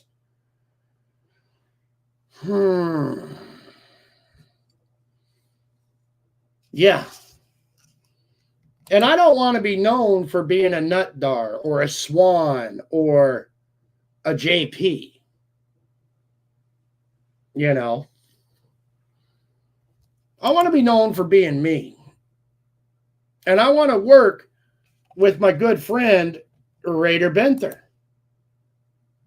That's my main loyalty here on YouTube.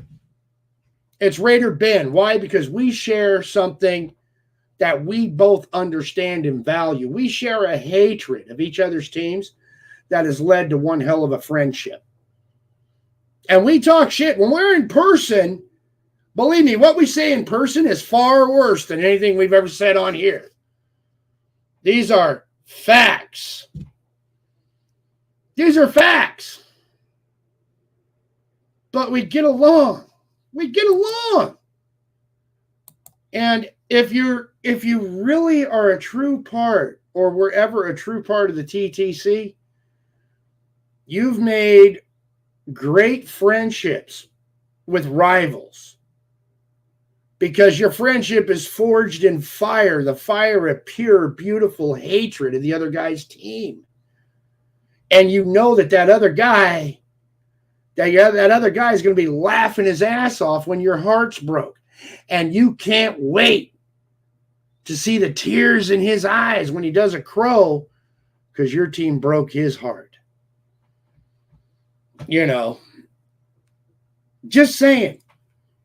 TTC. Going to games, meeting other people that do this. Hey, I saw you on YouTube. I've met a few people on from here. From my online trash talking, Paso, Farmer, Simas, Ben. Diamond Princess, who was in my live stream the other day. I bought her lunch when I was in Stockton because she was around. Fan of mine. Hey, thanks, man. Thanks for watching. There are people I want to meet. Raider Ben, right? We want to hook up in Vegas. I've met LL. I've met Oakland Knight. Spent a lot of time with that guy. Great friendship.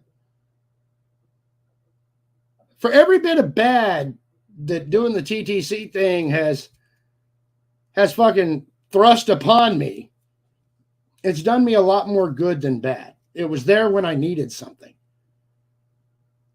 And for those of you that have watched me for years, you've seen me come up. You've seen me change how I do things. You've seen me change my life. You see me gone from fail to where I've always wanted to be, just happy. Another problem we have in the TTC is these non-starter motherfuckers. These non-starters. What is up with all these guys that don't have driver's licenses? 8 camel toes. Anon. Real fucking shit. Grown men without driver's licenses. Can't even function in society. But yet, those failures in life think they're going to be great on the internet. Wow. These are people that are not ending up anywhere. They're not. And you're validating their existence. We're validating their existence by letting them up in our live streams.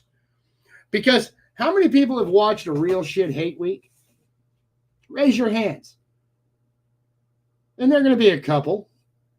I've watched one. The guy's horrible. He can't make a fucking video to save his life. He's got no talent. I might not have known my offensive line on a given day, but this guy thought the Steelers were founded in 1960. But you people keep letting him up on panels. Why? He brings nothing to it. Jamal Seaton brings nothing to it that we're supposed to be passionate about. Anon brings nothing to it that we're supposed to be passionate about. Vin Diesel, the Gator, Gayder, brings nothing to it that we're supposedly passionate about. And there are a lot more. For every one I named, Nuzdar brings nothing, no intrinsic value to what we do. None. Now, we all got our side things that we do. Mine's politics. I like to do my politics. Ben likes to do his thing. Billy likes to do the dance club thing. And that's fine. We all intersect at what we're passionate about. And we branch out with other stuff we do.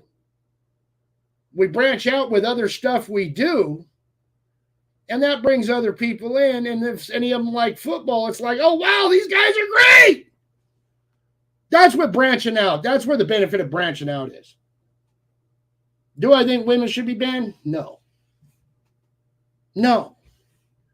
But there's a time to do TTC and a time not to. And one of the biggest mistakes we all make is we let these non-talented people in that take us away from what we do. Joe Walsh, Foxman Sean. And those are facts. I'm sorry. Some of you, I don't have a problem with some of these people I mentioned, but the truth is the fucking truth. The fact that we got people running around saying they're Trash Talk Circle that have never made a hate week, never done a crow, never seen them pay a bet or a humiliation bet. How are they TTC? How? I don't understand. Because back when I came in order to be TTC, you not only had to do those things,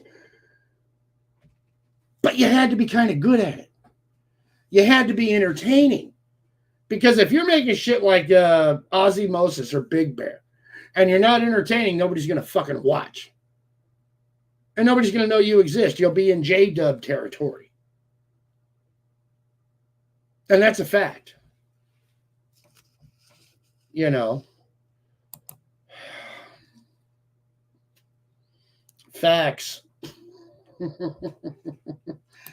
Welcome aboard, Corky. So happy to see you. How you doing, Slitta, Sweet Melissa? Everybody. But you guys get what I'm talking about, right? And if not, I'm sorry, you're just a fucking retard.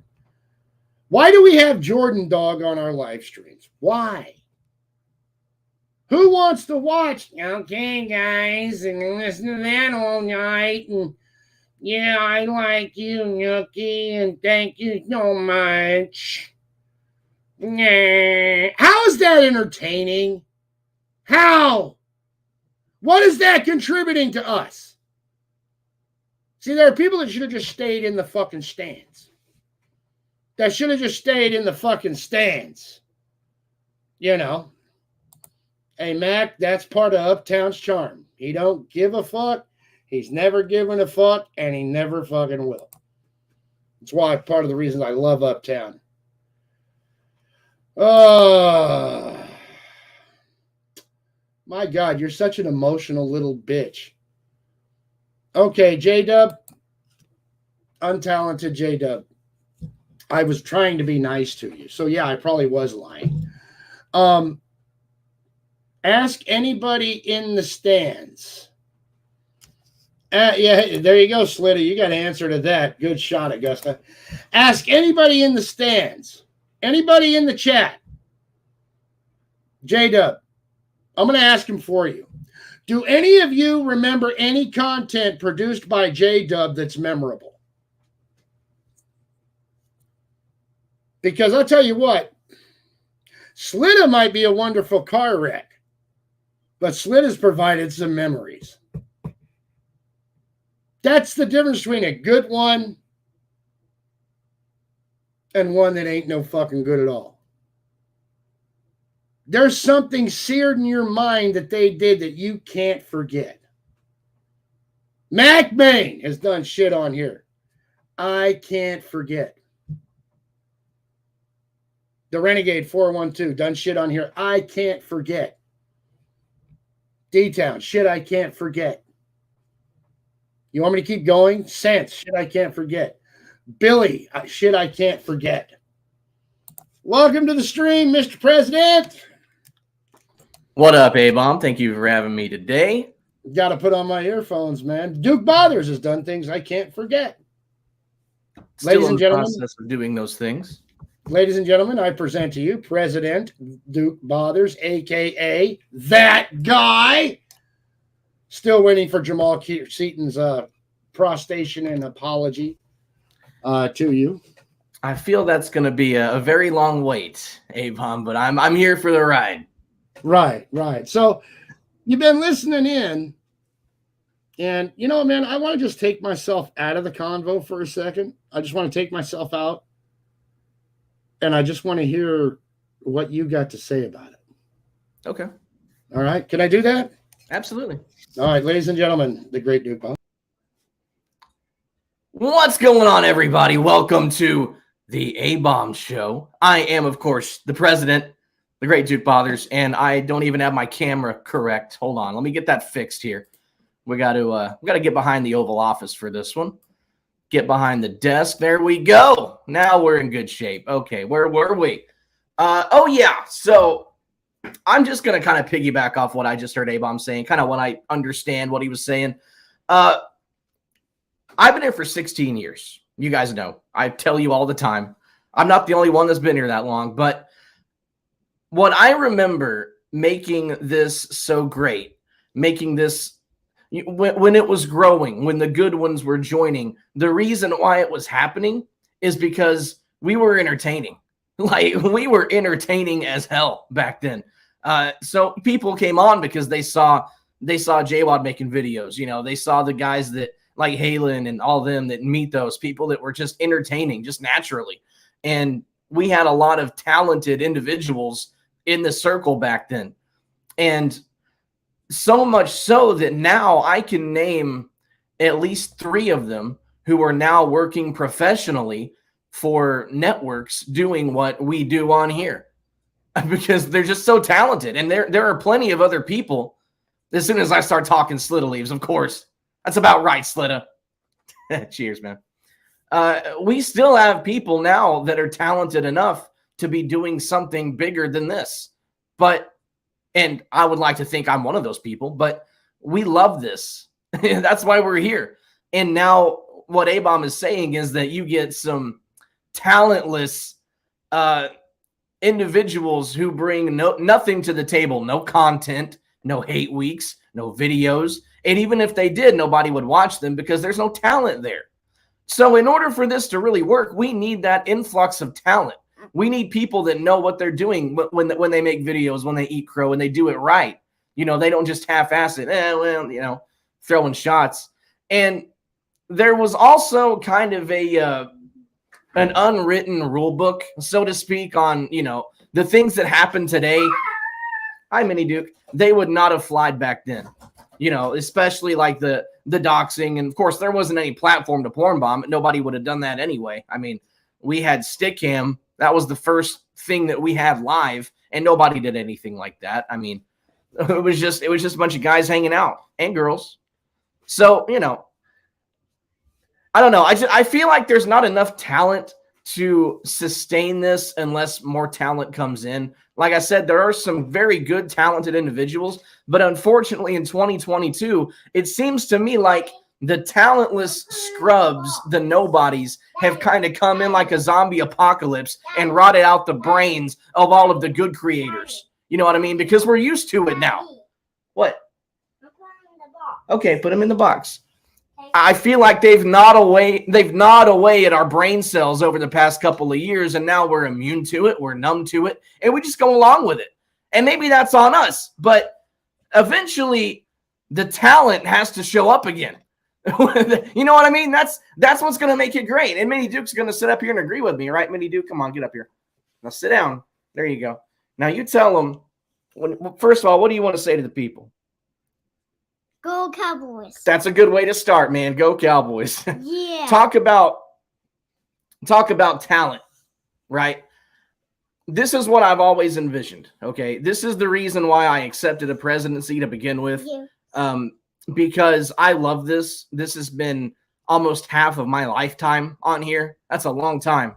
And I want to create a platform to where this dude, when he gets old enough, can come onto YouTube as Mini Duke, and he can talk trash too. And he will have people, individuals that root for other teams that he can talk trash with. And I'm telling you right now, this kid's going to run circles around him because he's already talented.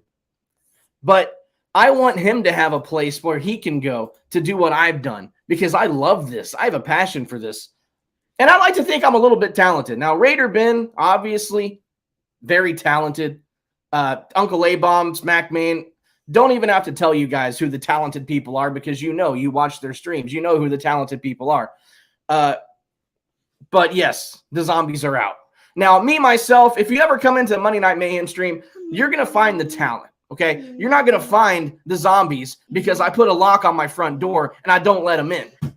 And I'm not going to go on that rant because I already heard some people go on it this week. All I'm going to say is for me and my channel, we will serve the talented individuals on here. And we're going to try to make this thing great. So that's really just about the synopsis of what I wanted to say. You know who else said it? MacMain. Smackmain put it up on his channel too. Said the same damn thing. And if you notice, things are kind of starting to even out. Okay. The CCC dissolved into different factions, I guess, now. But all the guys that were real are kind of having their own faction, and the retards are kind of dwindling away.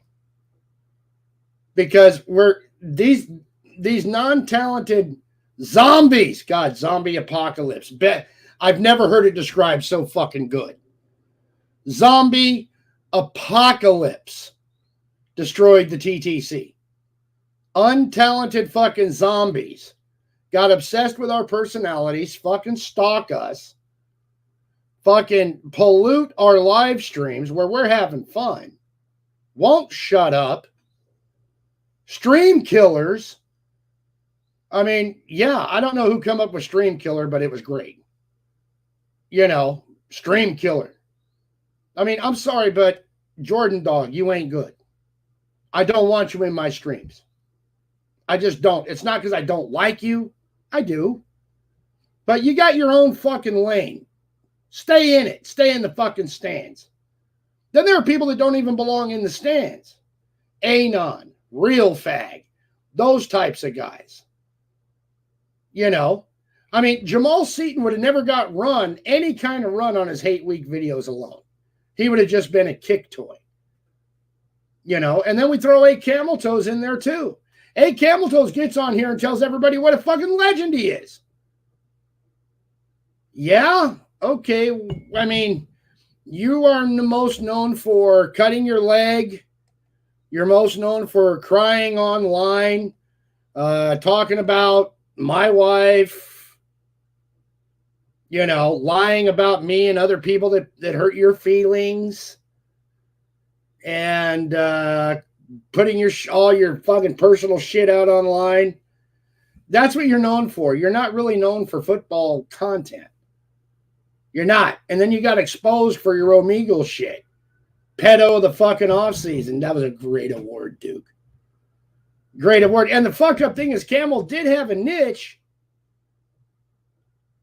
But he thinks he's better than he is. He's not a good trash talker. He never has been. That's true. And I'll just say it.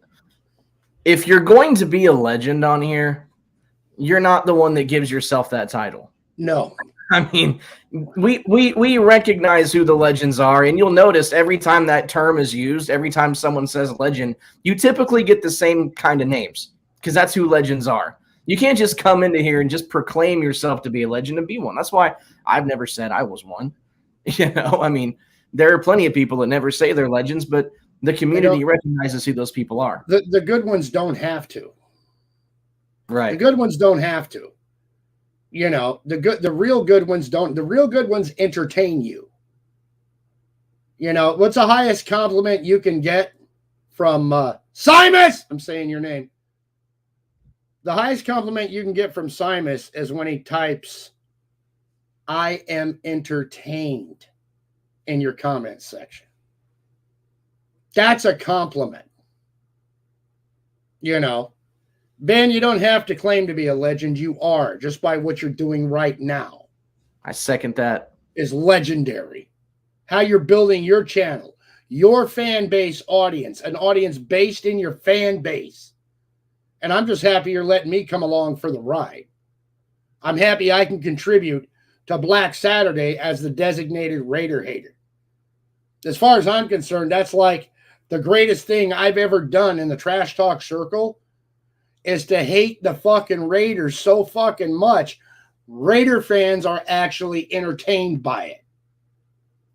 And I don't have to fake it. It's all fucking real. I hate that fucking team. Like Duke Bothers hates the Kansas City Chiefs. I hate the fucking Raiders. You know? And Ben, dude, like I said, man, you're my best friend on here. Whatever feuds I end, I'm ending for strategic value because it benefits everybody involved. But at the end of the day, when it comes to the YouTube shit, I ride or die with Ben. Ben is my personal friend. Our families are friends. The shit Ben and I say to each other on here is nothing compared to the shit we say in person. And we've had both of our wives fucking in stitches. We're going at each other so hard. Ben is my buddy. We are the 209 Syndicate, he and I. We are. I mean, look at what we did with the malt liquor drinking community. Ben went in there, changed the game. Hey, Bomb, check this out. You like to drink beer? Boom. Went in, wiped out another YouTube community. Wiped them the fuck out. And those guys thought they could talk shit. See, here's what the TTC is. We're supposed to be the big leagues of trash talk. College football, pro football. That's where it starts. But Duke, with us branching out, I can trash talk politics like a motherfucker. Right? Ben, he's got his other interests. Right? Fucking Billy, look what he's doing. I got to give credit. Billy is doing his disco nightclub thing, and he's fucking good at it. But where we all meet has to remain the fucking core. The trash talk circle. Simus goes and does his other thing. He's in the other universe. But he's still kicking around. The problem is we let too many fucking non-talented, non-hackers infect the heart of what we do. And us losing the TTC dying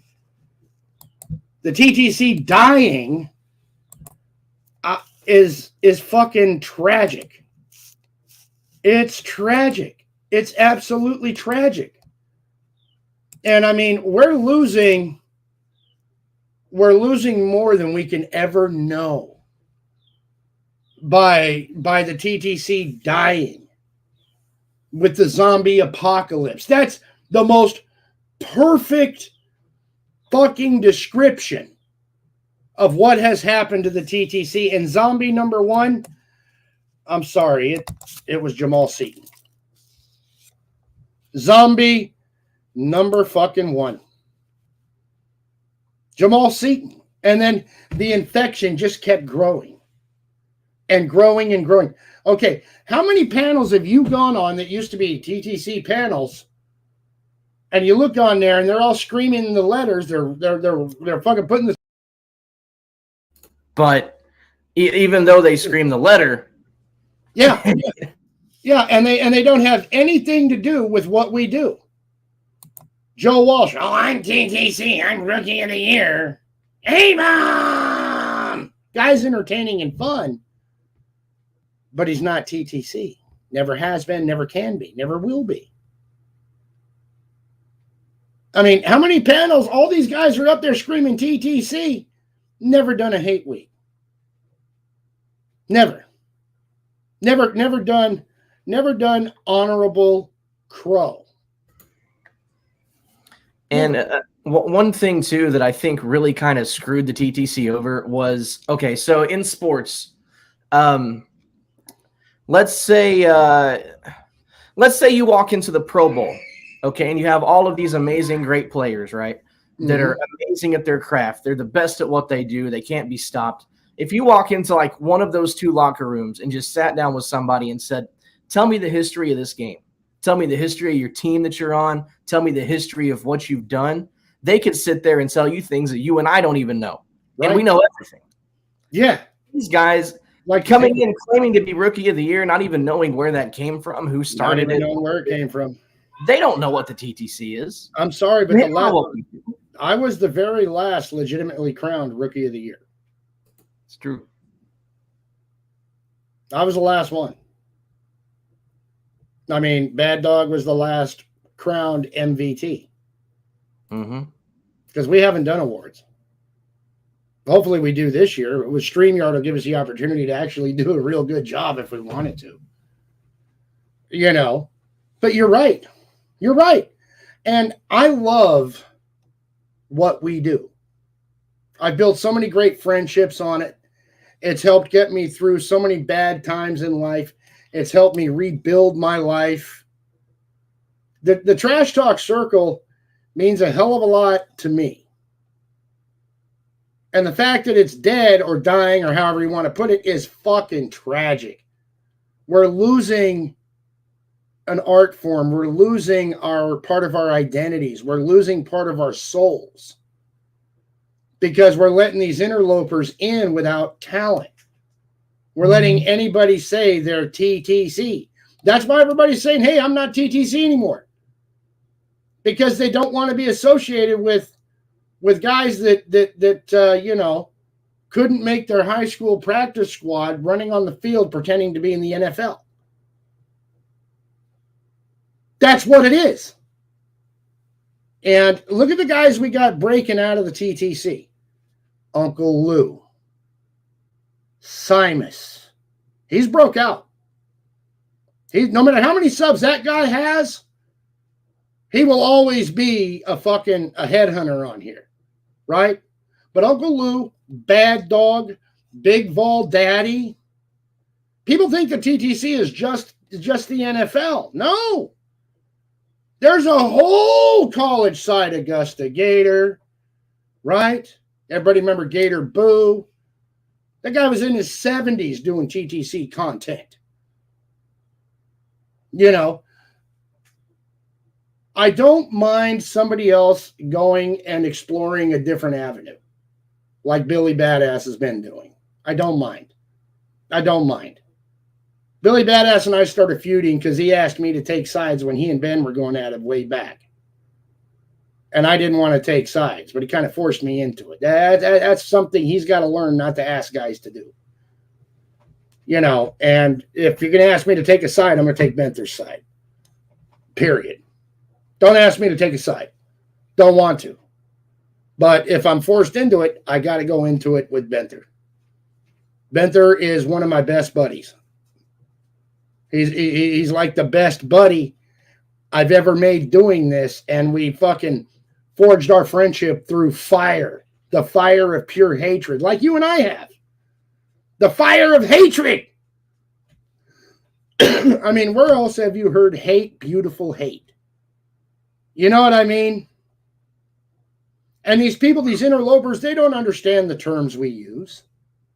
They don't understand what we do as ultimate sins. When I trolled with the cowboy jersey, I knew exactly what I was going to get into.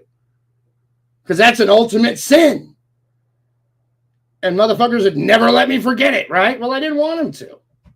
I wanted to project my fucking anger over shit that was happening on my football field. And it worked. People still talk about it. But when people bring up, oh, you don't know your offensive line, my question is, who said it? Who got me with that? Do you know? Because if you weren't there, you got no business even coming at me with that. I'm sorry. The people that should come at me with that are the people that were there that remember it. Those are the ones that burned me, not you new fucks. In all honesty, if it happened before you came around, just shut the fuck up. Because you're recycling somebody else's shit. We call it swagger jacking. The dictionary definition is plagiarism. Yep. You know? Yeah, that goes back to knowing the history. I mean, you see most of the people you just mentioned, like myself, A-Bomb, Raider Ben, Billy, you know, at some point or another, some of us even today have gathered and garnished a very strong appreciation for what the TTC was, what we've done. And we know the history, we appreciate it. And that's why I fought for it for so damn long, because of my damn appreciation for it. Yeah. You know, what it's meant to me and what it's meant to a lot of the people that have come in and out over the years.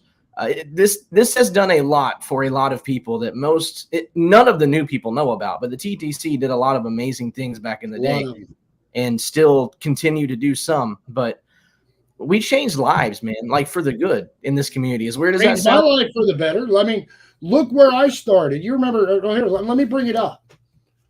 I'm going to bring this up. And yeah, fuck, I'm sorry, everybody. You know what I mean? I'm sorry I'm bringing this up. Let me look up. I'm looking it up for you. My first video ever in the TTC, and I always I don't mind bringing it up because it's like where I'm at now and where I was here. That's my first video ever in YouTube. I mean, look. I mean, not even the same guy anymore. Not even the same guy. I mean, look, I'm posing. I'm doing everything fucking wrong. You know what I'm saying? I'm doing everything fucking wrong. I didn't know that when I came in. But believe me, the guys that have been here for years before I did that, oh, they put me on notice. And they let me know. And you learn. Nobody comes in here being a top dog automatically. No. All these new guys think, well, I'm here and I'm a legend because I showed up. I'm sorry, but every legend has paid the price. Yes. You know, everyone. And then you get Jamal Seaton and Real Fag. Oh, I got this guy and I battled that guy and I beat this guy and that guy. They never beat anybody. They've never beat anybody. I mean, you know somebody is worthless when they say they've never been beaten. Nuzdar, he's undefeated too. No fucking talent. Look, I love what we do. I do. And the TTC, during the off-season wars kind of opened up all of our wounds this year. It opened up every fucking wound. Okay, and it actually gave us a chance to clean the wounds out. We do need to bring new people in. Okay, and all of us, we can have things we do, like I'll do my politics, and I have an audience for that. Ben does some of his pot growing shit. L does his pot growing shit. Got an audience for that. You do your baseball cards with Mets. Got an audience for that. Billy does his discotheque. Got an audience for that. We want to expand the audience. That is a good fucking goal. Look at what Ben's doing. Look at what Ben's doing on his channel simply because he cut the retards and the nonsense out. His channels, from the outside looking in, from a Cowboys fan looking at what Raider Ben's doing, that is so damn impressive, dude. Unfucking believable what Ben's doing. I'm sorry, it is. And he's farming people in that are going to eventually come into the TTC, or would if it was still legit. Because I go there, and I go there specifically to provoke these motherfuckers. Specifically to piss them off and hate on their team and give them somebody to go at. Because somebody that really believes in the trash talk and loves it does not mind being the GOAT. And I'm not talking greatest of all time.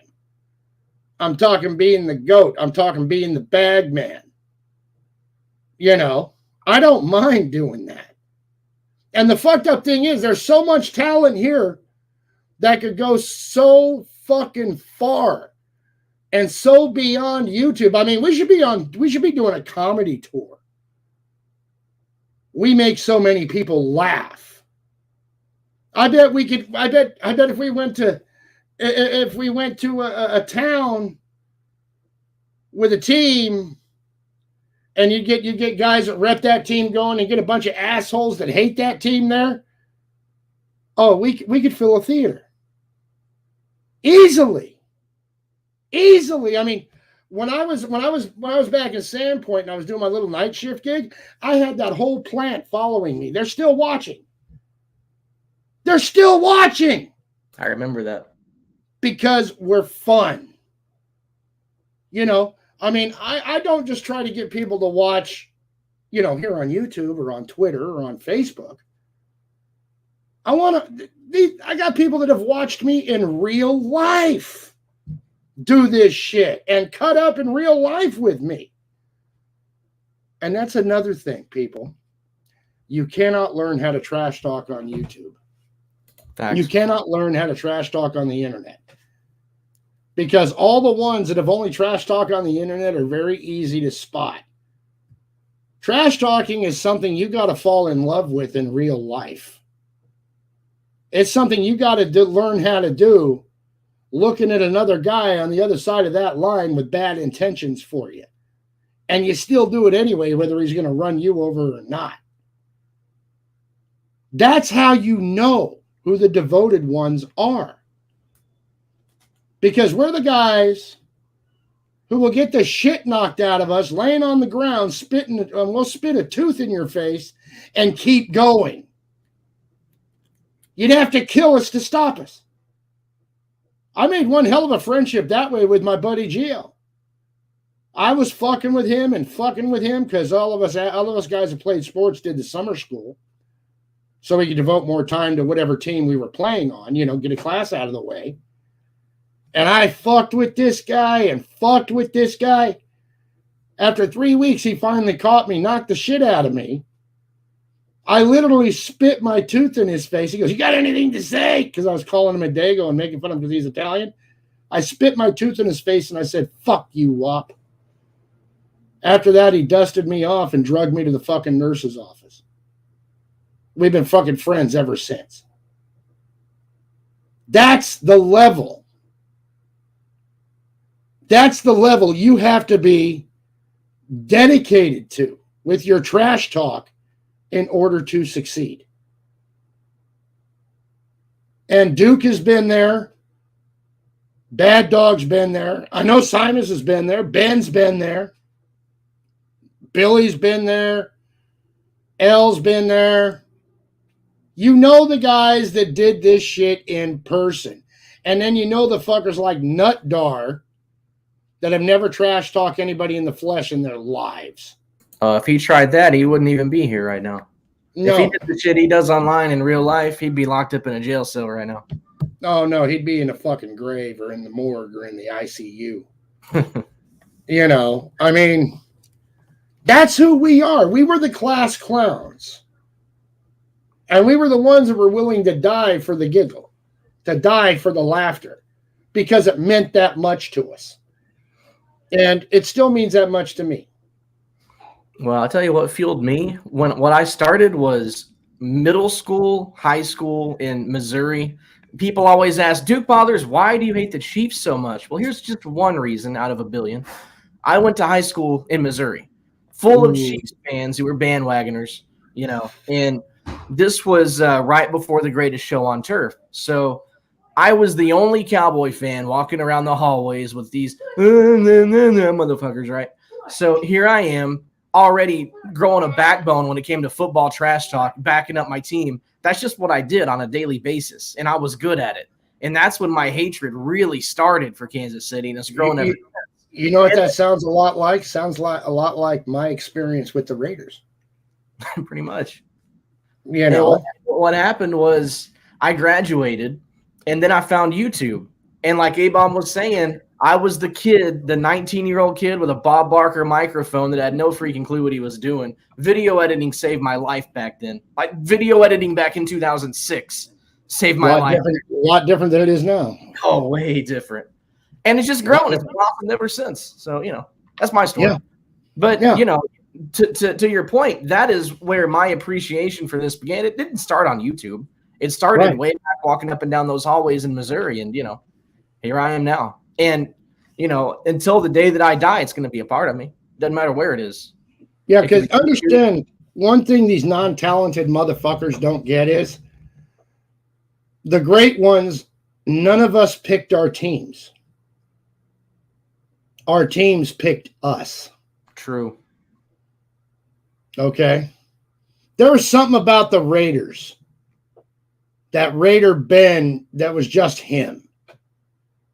For whatever reason. Something about the Cowboys, that was just you. For whatever reason. Something about the Niners, for whatever reason, that was just me. All right? And I'm giving the credit, Simus. I'm not plagiarizing you, you fuck. The real ones are born into it. You're born. But being born a fan of a team is like being born male or female. You got motherfuckers that'll say, oh, no, you can alternate. But everybody that knows the truth knows. You are what you are when you're born. DNA, baby. It's in your blood. DNA. I bleed red and gold. Benther bleeds silver and black. Duke here, he bleeds fucking light blue and silver. You know, that's just what we do. That's what, and when we bring new people to it, like I made Corky a Niner fan. I helped convert him. I converted a girl last night. She was a Rams fan. Didn't know much about the NFL. And then she was saying she was partial toward any California team. And then I broke it down to her and I won her over. That's what we do. That's what we do. Like I said, you don't pick your team if you're a real one. Your team picks you. And in 30 minutes, I'm going to go watch the other team that picked me. We've got a Red River game coming up. Boomer Sooner. Oh boy. Yeah, I know. We got Georgia. Oh. We got Georgia. Auburn's got Georgia. We got to neuter them Bulldogs today. Our season's already over, so we're the spoilers. We got to spoil it for even if Georgia beats us. If we play them close and we get them fucking ranked lower, I'll take it as a victory. They have not looked like the dominant number one team this year. So that's what they should be, like number 8. Oh yeah, they should be number 8. And then we'll knock Bama from the number 1 spot. In the Iron Bowl. There you go. I like this. I'll be pulling for you. I like the sound of that. Yeah, that's how I'm looking at it. And how did I become an Auburn fan?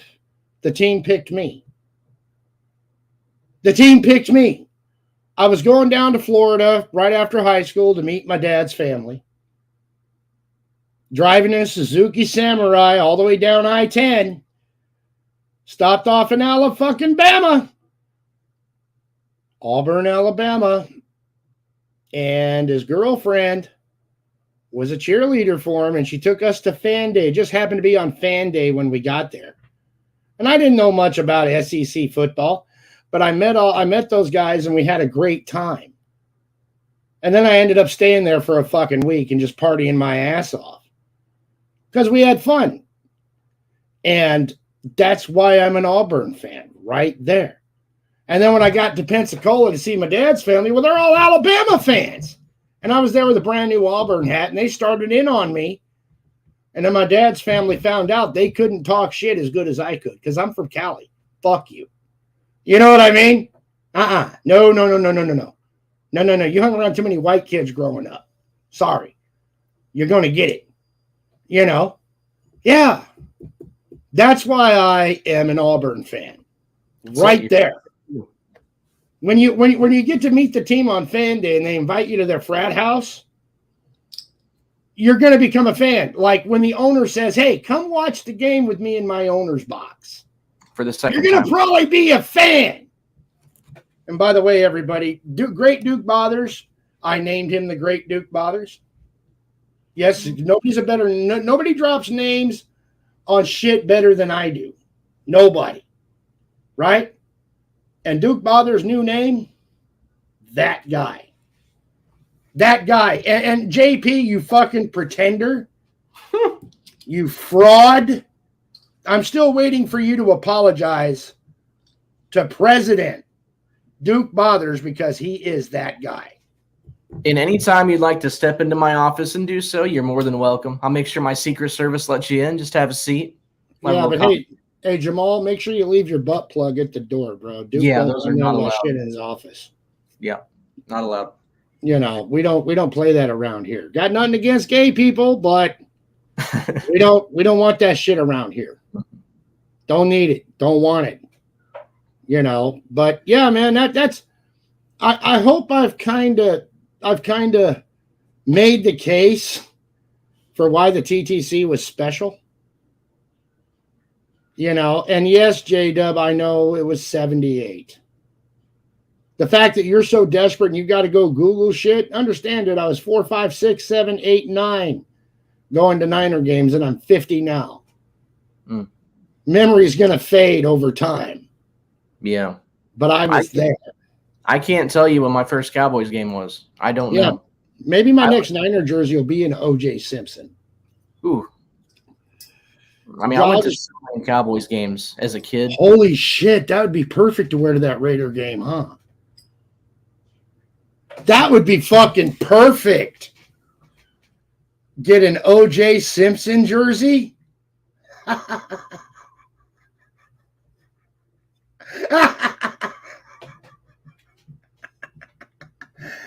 Oh my God, I'm fucking evil. Maybe I can get OJ to autograph it for me. Put it up on the wall. He's going to show up to a game in a Bronco.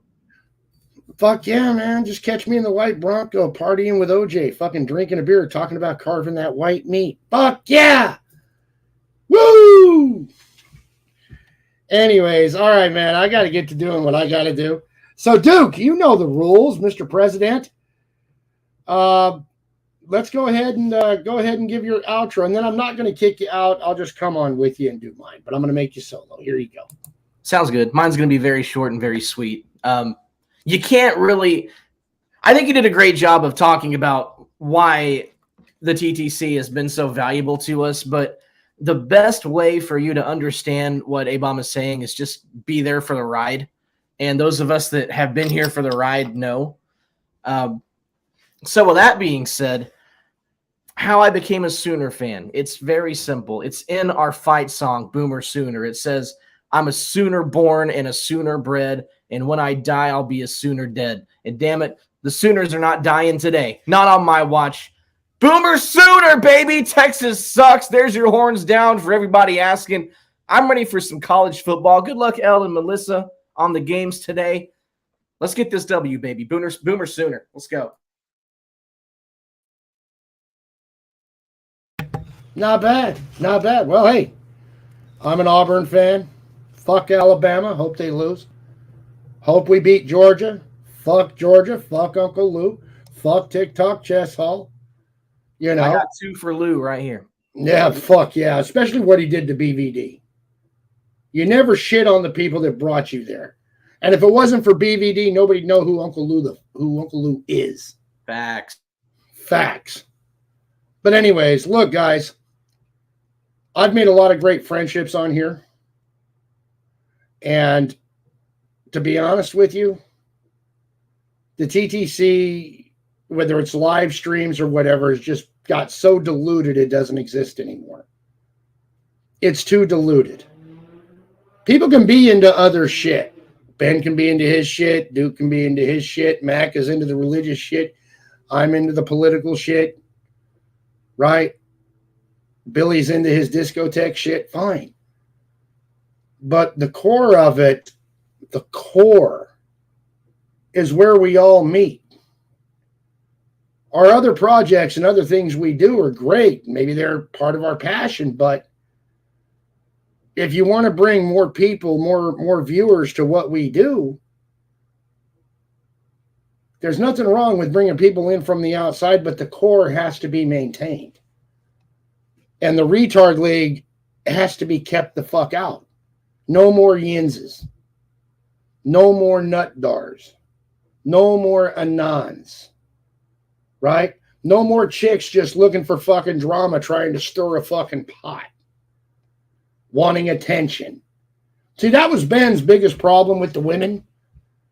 A lot of the women came on here wanting DNA, dick, and attention. Or just attention, because they don't get it at home.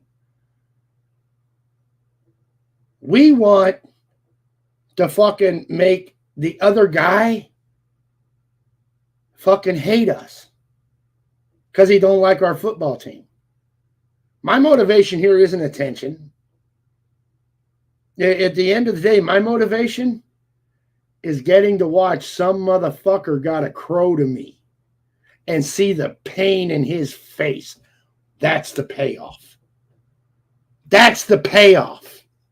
But in order to get that payoff, I got to be willing to pay it too. Nobody's ever accused me of giving bad crow. I take great pride in my crow videos for a reason, because I expect the same dedication. If you want to know who the great one is,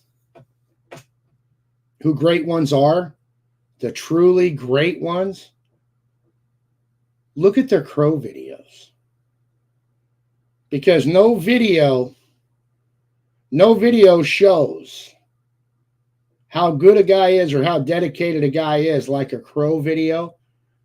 And if you can feel the pain in that motherfucker's face and hear the pain in his voice when his team loses and he's got to crow up, that's how you know you got one of the better ones. One thing nobody that's a retard knows is how to crow. No retard league motherfuckers ever given good crow. No pretenders ever given good crow. Only the best. Only the ones that really deserve to be called TTC have given good crow. Anyways, that's it.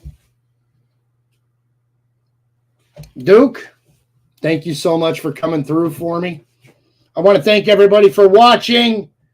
And I got this up on Facebook under my name. I'll put my name and face to these words. And I got it up on Rumble. I got it up on Twitter. I got it on the Raider Ben and A-Bomb channel for a fucking reason. And oh yeah, why am I simulcasting on the Raider Ben and A-Bomb channel? Because a lot of Ben's Black Saturday audience don't give a fuck about the Uncle A-Bomb channel or the fuck about 49er content. But they might give a fuck why I hate the Raiders or what the TTC is. Because I'll tell you what, if those guys ever came in and declared themselves TTC in a fan base, a lot of people would be in trouble.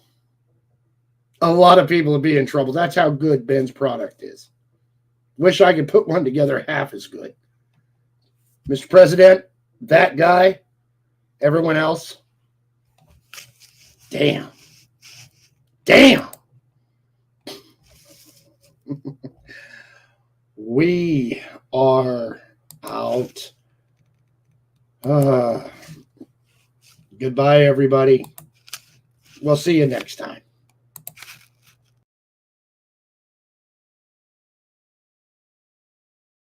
About the San Francisco 49ers, one of the legendary franchises in all of football. With great excitement and enthusiasm. I can feel the enthusiasm coursing through my veins right now. I'm forever. We the San Francisco 49ers. We the San Francisco 49ers. We the San Francisco 49ers. We the San Francisco 49ers. We the San Francisco 49ers. We the San Francisco 49ers. We the San Francisco 49ers. We out to get everything we deserve. I've been a 49er fan since Steve the Bird. I remember when the Niners got a first ring. 4 field goals by Ray Wershing. Frisco, baby, we passionate. They said we couldn't get this far with Alex Smith. All non-believers, stop with the nonsense. Originators of the West Coast offense. The Niners, yeah, we the greatest. Ash Justin Smith, Boyd, or Vernon Davis. Alex Smith, yeah, he the boss. Frank Gore out the backfield, give him the toss. Patrick Willis, he going for the steal. David Akers kicking the ball all over the field. Candlestick, baby, that's what my fan be. Ask Josh Morgan, baby, or Mr. Crabtree. We the San Francisco 49ers. We the San Francisco 49ers. We the San Francisco 49ers. I'm a true Niner, tailgates and all. Man, it was a good look. We got hardball. I'm at the game, man, doing my thing. So many jerseys, they don't know my name. They're like, what's up, Gore? They go Davis. This week I'm Crabtree, next week I'm Willis. The 49er faithful through the good and the bad. Man, there's so much honor in the SF patch. I remember breaking bottles after Super Bowl wins. Running wild through the streets, must have been around 10, 2012. My home base, the stick. I lived through the dynasties, I felt all the sticks. A new generation with the SF heart. Like Gore busting through, ripping them all apart. I call it first and goal. We headed to the end zone, smashed up the gut on our way to the Super Bowl. The dynasty, a legacy, a Niners what I'm born to be. Not satisfied with 5 rings, so we stay hungry. Hard ball guy that's working on 6. Adrenaline pumping, heading down the candlestick. My passion runs deep cause we got game. When you done playing us, remember the name. We the illest, Patrick Willis and Aldon Smith. Getting it done with ball control and solid defense. We love the San Francisco 49ers deep in the heart. Like Joe Montana in the corner, D. Clark. Garrison Hurst, Stiff Fargo, 99. Don't get it twisted, one and all with prime time. John Taylor, Jerry Rice down the sideline. NDB, greatest owner of all time. Gruden, Walgren, Bill Belichick were all students of Bill Walsh. Don't ever forget. We the San Francisco 49ers. We the San Francisco 49ers. We the San Francisco 49ers. That was what you got it, boys. Let's go! I know you guys want to celebrate this. You know where here from. But so special at this week, man. It's good. Something remarkable going on here, okay? Secondly, that's the best defensive performance I've ever seen. Can you feel Candlestick? That took a lot of heart. That took a lot of character. That was a great defensive performance. Clutch! Clutch! You know, better than ever.